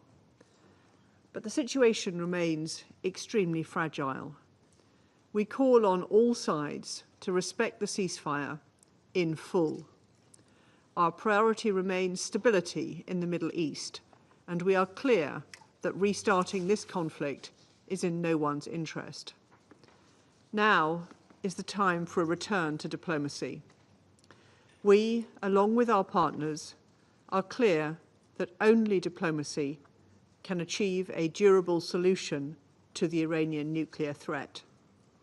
We urge Iran to take this opportunity to engage in negotiations now. It is critical that Iran does not miss this window for diplomacy. President, as we know, Iran's nuclear program has been far beyond any credible civilian justification, including an enriched uranium stockpile 40 times the limit set by the JCPOA. It is urgent that the IAEA have full access, especially on Iran's enriched uranium stockpile. We have been clear that Iran cannot develop or acquire a nuclear weapon. The UK, alongside our E3 partners, stands ready to support efforts towards a negotiated solution. We will use all diplomatic levers at our disposal to support a negotiated outcome and ensure Iran does not develop a nuclear weapon. President, finally, we commend the IAEA and the Director General for their vital work, including under the mandate of UN Security Council Resolution 2231. They have displayed professionalism and impartiality, and they have our full support. We urge Iran to cooperate with the IAEA in the interests of both safety and diplomacy. Colleagues, we urge all parties to urgently pursue a deal that establishes international confidence long-term that Iran's nuclear program is exclusively peaceful. This ceasefire is the first step towards that. I thank you. I thank the representative of the United Kingdom for her statement, and I give the floor now to the representative of China. 主席，我感谢迪卡洛副秘书长、欧盟驻联合国代表团兰布里尼蒂斯大使及斯洛文尼亚常驻代表日博加尔大使所做的通报。以色列和美国以未来可能的威胁为由，对伊朗动武，严重违反国际法，侵犯伊朗主权，袭击国际原子能机构保障监督下的伊朗核设施，更是开创了恶劣的先例，严重威胁国际核不扩散体系。中方再次明确表示谴责。上述行径还破坏了解决伊核问题的外交努力，给安理会第2231号决议执行带来高度的不确定性。中方对此严重关切，深感担忧。主席，中方注意到部分安理会成员一味指责伊朗违反防扩散义务，试图为以色列和美国的军事行动开脱。中方希望这些国家正视以下基本事实：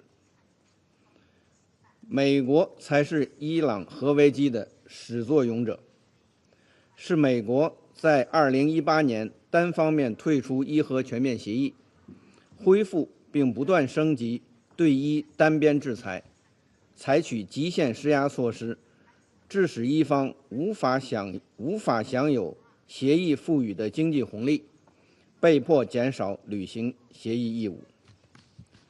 又是美国置自身信誉于不顾，悍然对伊核设施发动军事打击，破坏由其自身发起的谈判进程，再度导致伊核问题走入困局，地区局势骤然升级。伊朗解决伊核问题的诚意应该得到重视。时至今日，伊朗仍在履行核不扩散义务，执行全面保障监督协定。伊朗一再强调不寻求发展核武器，以建设性姿态与美方开展多轮的专业务实谈判，从未放弃外交努力。然而，一些国家片面援引国际原子能机构总干事报告内容，无视伊朗与机构合作的积极面，在没有充分协商情况下强行推动机构理事会通过决议，损害对话氛围，激化矛盾和对抗。有关国家应深刻反思这一不负责任的举措所产生的恶劣影响。主席，中方认为，解决伊核问题的外交手段尚未穷尽，和平解决仍有希望。各方应汲取教训，在平等基础上重启对话，推动伊朗核问题重返政治解决轨道。我强调3点：第一，确保停火止战是当务之急。事实证明，武力不是解决国际争端的正确方式，也解决不了伊核问题。中方注意到当前的局势发展，期待实现真正停火，切实有效落地。有关方面应采取切实措施，防止局势再次升级。国际社会必须为推动局势降温、推动对话谈判做出努力。第二，坚持政治解决是唯一途径。伊核全面协议和安理会第2231号决议确定的核心目标和宗旨，在伊核问题下步政治解决进程中依然有效。要坚持政治外交解决大方向，反对诉诸武力和非法制裁。要统筹核不扩散与和平利用核能的目标，伊朗应继续恪守不发展核武器的承诺，各方应充分尊重伊朗作为不扩散核武器条约缔约国享有的和平利用核能的权利。各方应坚持通过平等对话协商解决各自的合理关切。第三，开启对话谈判是根本出路。中方支持一切为重启伊核谈判所做的努力，相信这也是安理会绝大多数成员的立场。安理会应发挥建设性作用，协助有关各方建立信任，弥合分歧，为重启谈判创造有利条件。相关国家应摒弃动辄威胁启动快速恢复制裁机制的做法，否则只会加剧紧张对立，甚至进一步破坏外交努力。伊核问题的妥善解决事关国际防扩散体系的权威性和有效性，对中东地区和平稳定至关重要。当前地区局势处在关键和紧要时刻，中方呼吁各方增强紧迫意识，体现责任担当，尽早 and to unequivocally commit to safeguarding all nuclear installations in accordance with their international obligations. Colleagues, we stand at a critical juncture, with Resolution 2231 being mere months away from expiration and a joint comprehensive plan of action still to achieve its core mandate. Guyana recalls that the JCPOA, endorsed by Resolution 2231, was meant to ensure that Iran's nuclear program will be of an exclusively peaceful nature. Guyana also recalls that Resolution 2231 encouraged member states to cooperate with Iran in the framework of the JCPOA, including through IAEA involvement. It also encourages cooperation in the field of peaceful uses of nuclear energy and engagement in mutually determined civil nuclear cooperation projects in accordance with Annex 3 of the JCPOA. We acknowledge the 19th report of the Secretary General on the implementation of Security Council Resolution 2231. We concur with his assessment that a diplomatic solution that ensures the exclusively peaceful nature of the Iranian nuclear program and promotes economic and trade cooperation between the Islamic Republic of Iran and the international community is the only viable pathway to peace and prosperity. We took note of last month's IAEA report on Iran's implementation of its commitment under the JCPOA, submitted in accordance with paragraph 4 of Resolution 2231. Notwithstanding the current circumstances, in fact, because of it, we encourage continued cooperation between the IAEA and Iran, including in addressing outstanding safeguards issues and in assessing the safety and security risks of the nuclear facilities. We also support the vital efforts of the Secretary General and the Joint Commission's procurement channel in facilitating the implementation of Resolution 2231 and the plan. Colleagues, Guyana recalls that agreement on the JCPOA was reached through intensive multilateral negotiations. We must continue to work towards the full implementation of the plan. Guyana believes that this is vital to ensuring regional and international peace and security, and for building confidence and trust among the parties.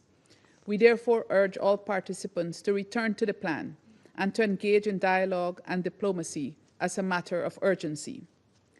Mutually assured destruction can never be a good policy. We urge stronger commitment toward the Non-Proliferation Treaty and encourage states that have not yet done so to accede to the Treaty on the Prohibition of Nuclear Weapons. We underscore the need for decisive action by the international community in advancing the abolition of nuclear weapons.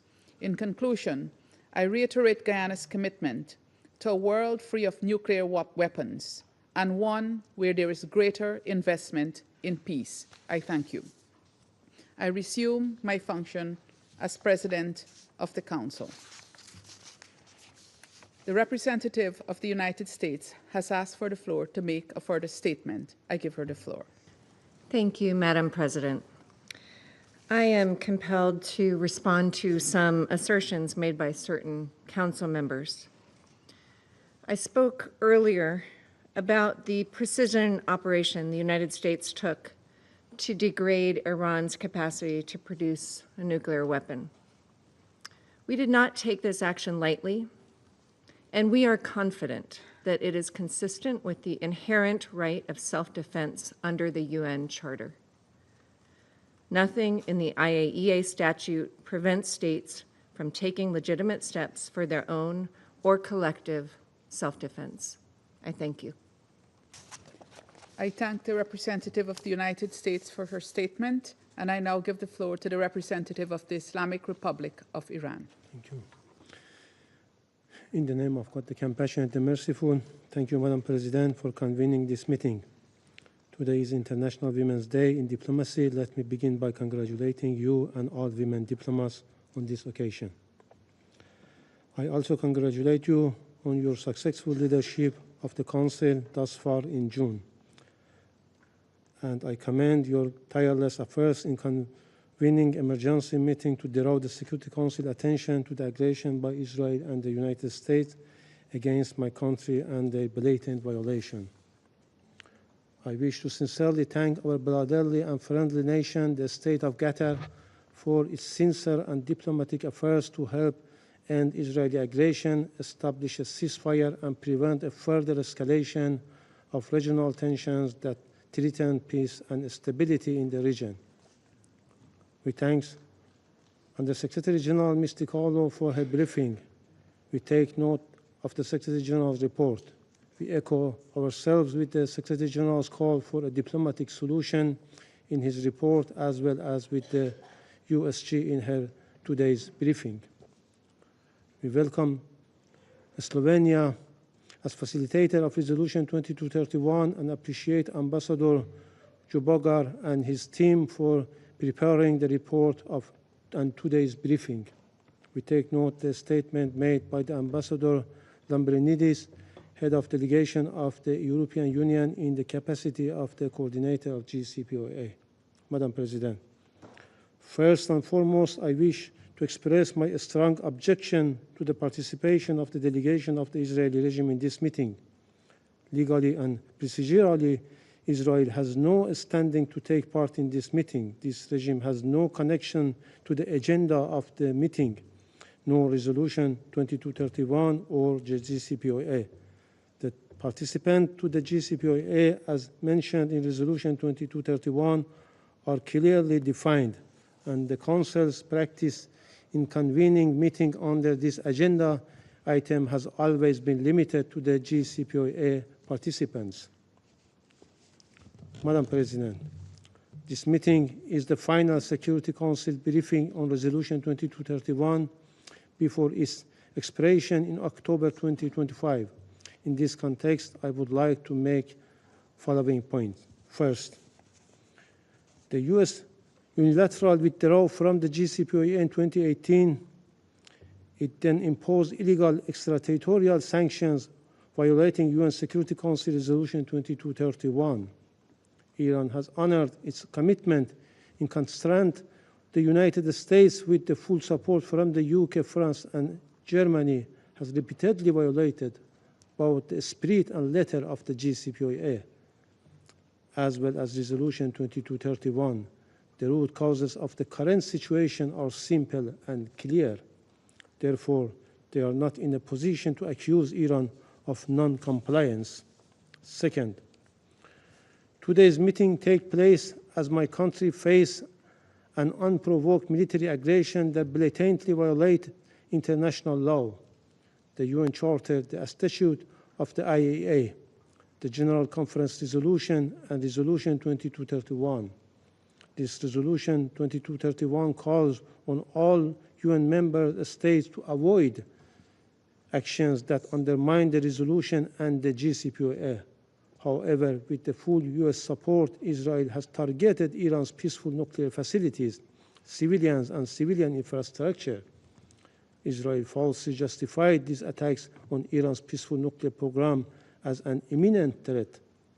This claim is baseless and has no legal base.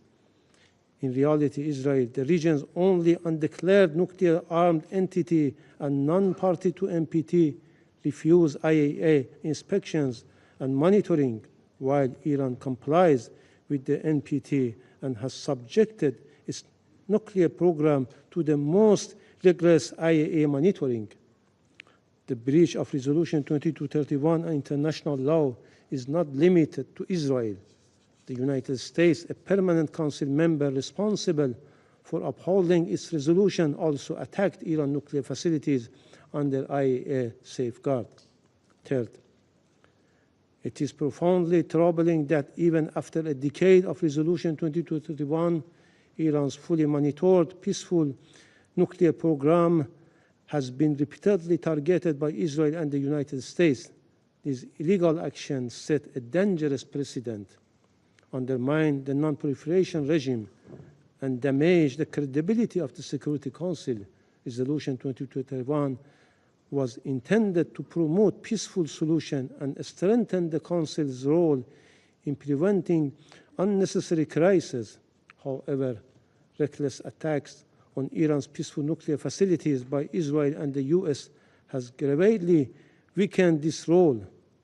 It is disappointing that the Council failed to condemn these illegal attacks, despite a strong request by Resolution 487, which prohibits such illegal acts.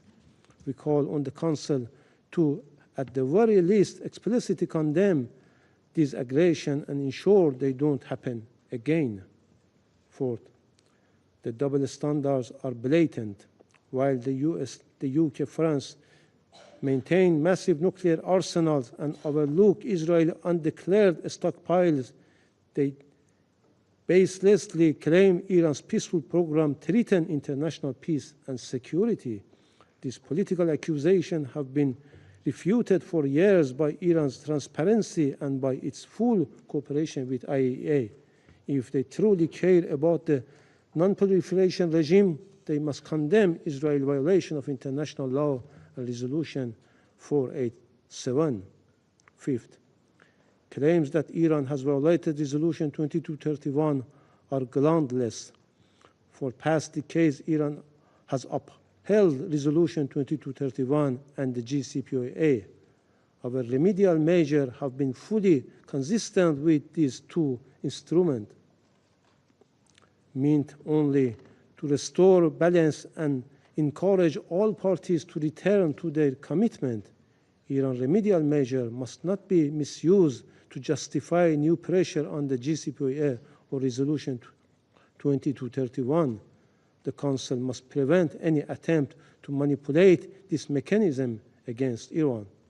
Sixth, Resolution 2231 must conclude on schedule, and Iran reject any attempt to revive expired provisions under any pretext.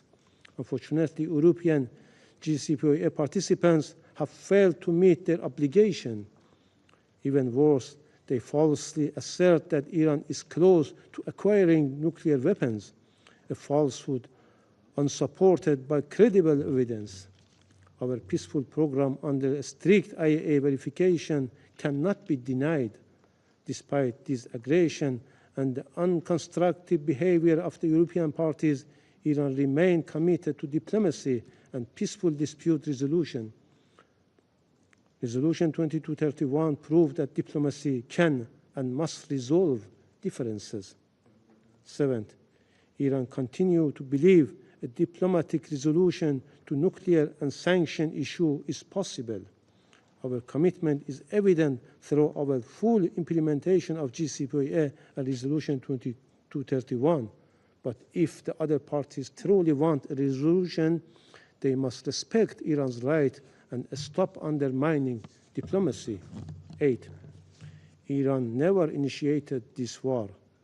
Once the aggressors stopped their attacks, Iran stopped its lawful military response as well. Nevertheless, Iran will not overlook the deceit and double standards. Our brave armed forces remain fully prepared to respond to any further threats or violation. Finally, to conclude, Madam President, we are now closer to diplomacy than ever before. The large-scale war they thought could force Iran into so-called unconditional surrender and make it abandon its peaceful nuclear program through intimidation, threats, and the use of force has failed more clearly than ever.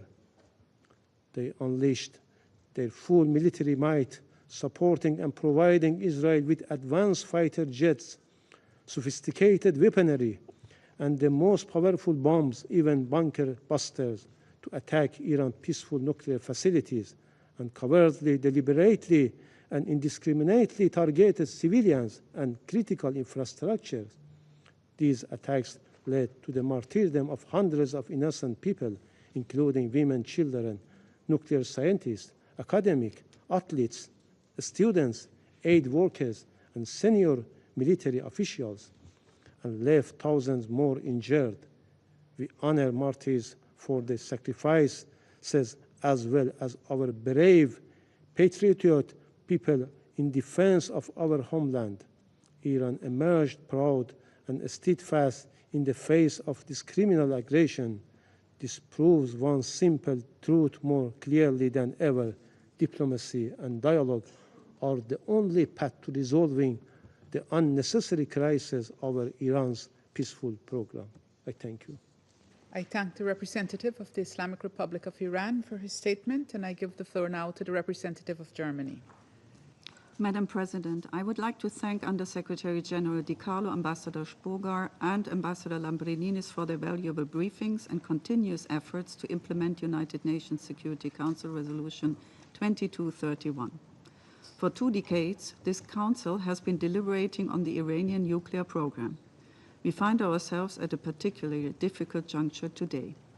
France, Germany, and the United Kingdom have consistently made every effort to find a diplomatic solution with Iran and will continue to do so, but the Iranian nuclear program remains a threat to international peace and security. Last Friday, the E3 foreign ministers and the EU High Representative met with their Iranian counterpart in Geneva to call upon Iran to engage in negotiations. We will continue our joint diplomatic effort to address all concerns associated with Iran's nuclear program. We have always been clear: Iran must not have a nuclear weapon. It can only be a non-nuclear weapon state under the NPT and must respect its nuclear safeguards obligations. Our efforts, conducted jointly with many partners around the globe, have aimed at preventing Iran from getting a nuclear weapon. We successfully concluded the JCPOA, which put robust and verifiable restrictions on Iran's nuclear program and would have provided the entire international community with confidence that Iran's nuclear activities remain exclusively peaceful. Throughout the last years, we witnessed an expansion of Iran's nuclear program far beyond Iran's commitments under the JCPOA. As of last month, Iran's enriched uranium stockpile were 40 times higher than allowed under the JCPOA limits. Iran continued to enrich uranium to up to 60%, which lacks any plausible civilian purpose, in an underground facility. It stopped implementing almost all of its key and transparency commitments it subscribed to under the JCPOA as well.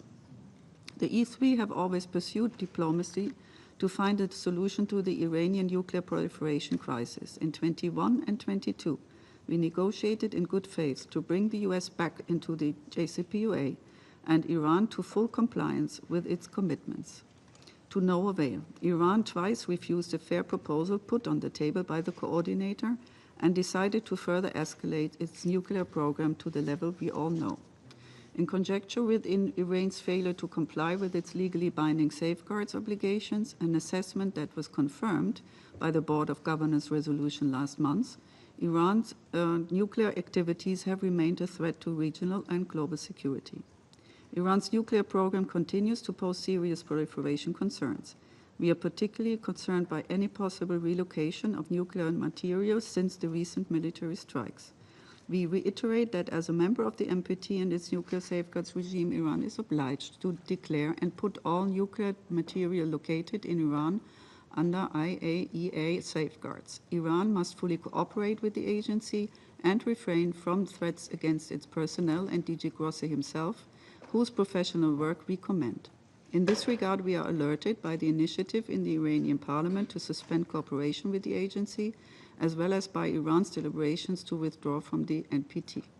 In closing, let me welcome the ceasefire between Israel and Iran announced yesterday, and call on, like others, Germany joins calls on all sides to respect it and to re-engage in diplomacy.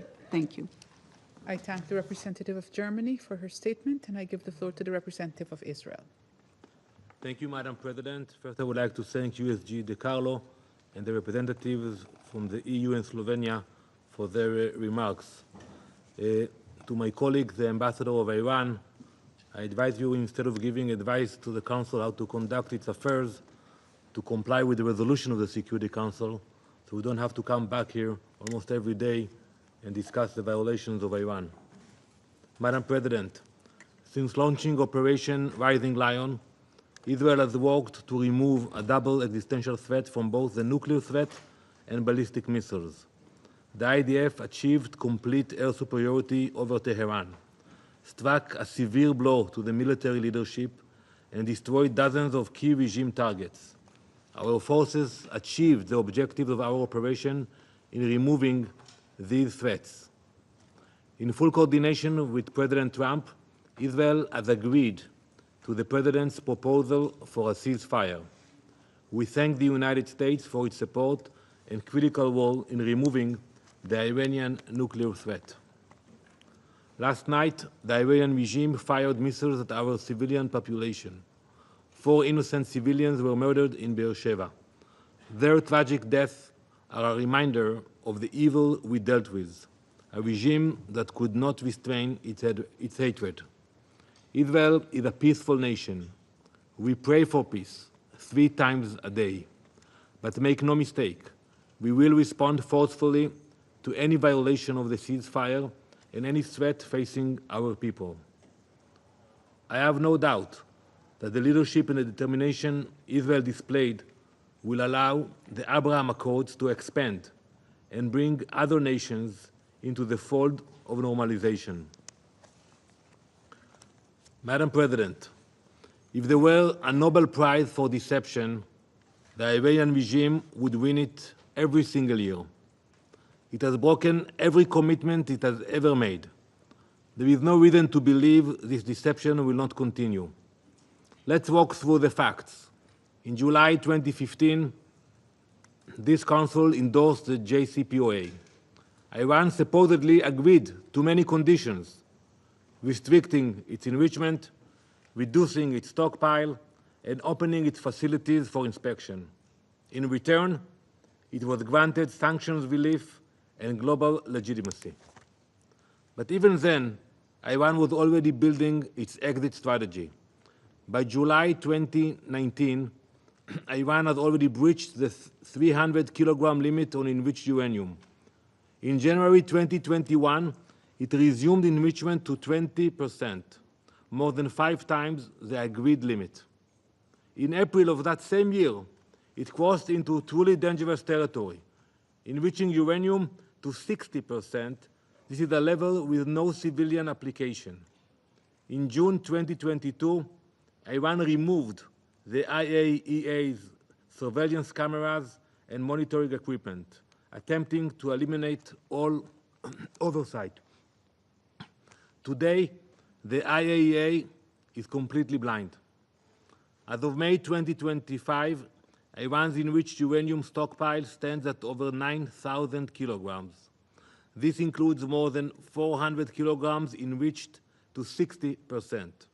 The IAEA has confirmed it can no longer verify the extent of Iran's program.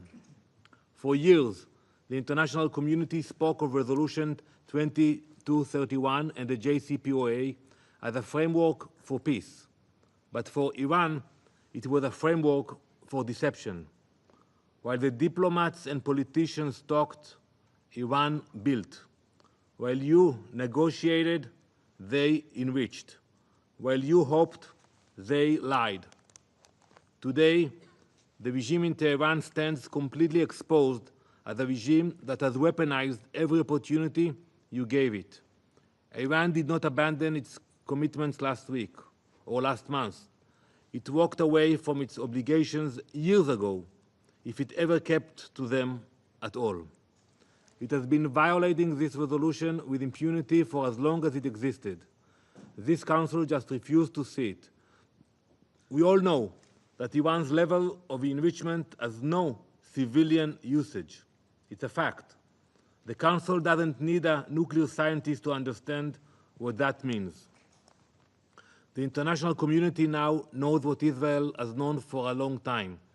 Iran was working on the key elements for a nuclear bomb in hidden facilities protected from international view. These were facilities like Fordo, originally built for 90% enrichment and hidden from the IAEA.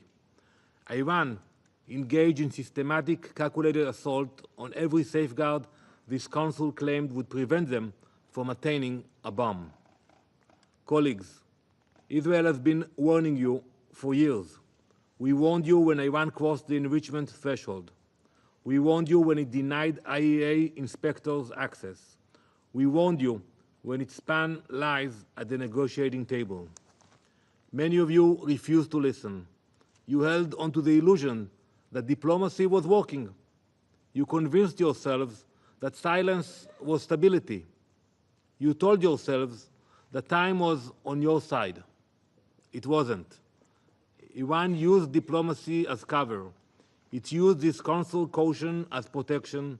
It used Resolution 2231 as protection while it built its dangerous arsenal. For years, what was Iran met with?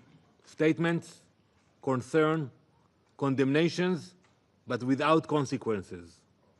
Israel did what responsible nations must do when faced with extermination. We took action.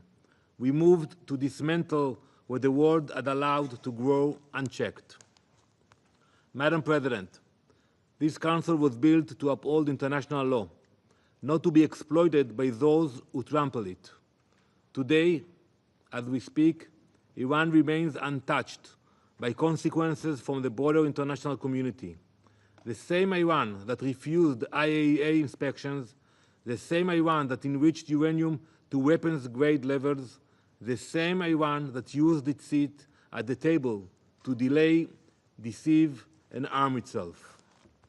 Madam President, there is still time to take meaningful and decisive action to ensure that the threat of a nuclear Iran does not return stronger than before.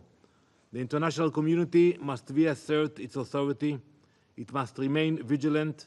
It must reimpose the measures necessary to deny Iran the tools of destruction. It must do so before the clock runs out. We are often told that diplomacy must be given a chance. It was given every chance, every round, every channel, every deadline, but so far it has failed. The regime in Tehran never had any intention of complying.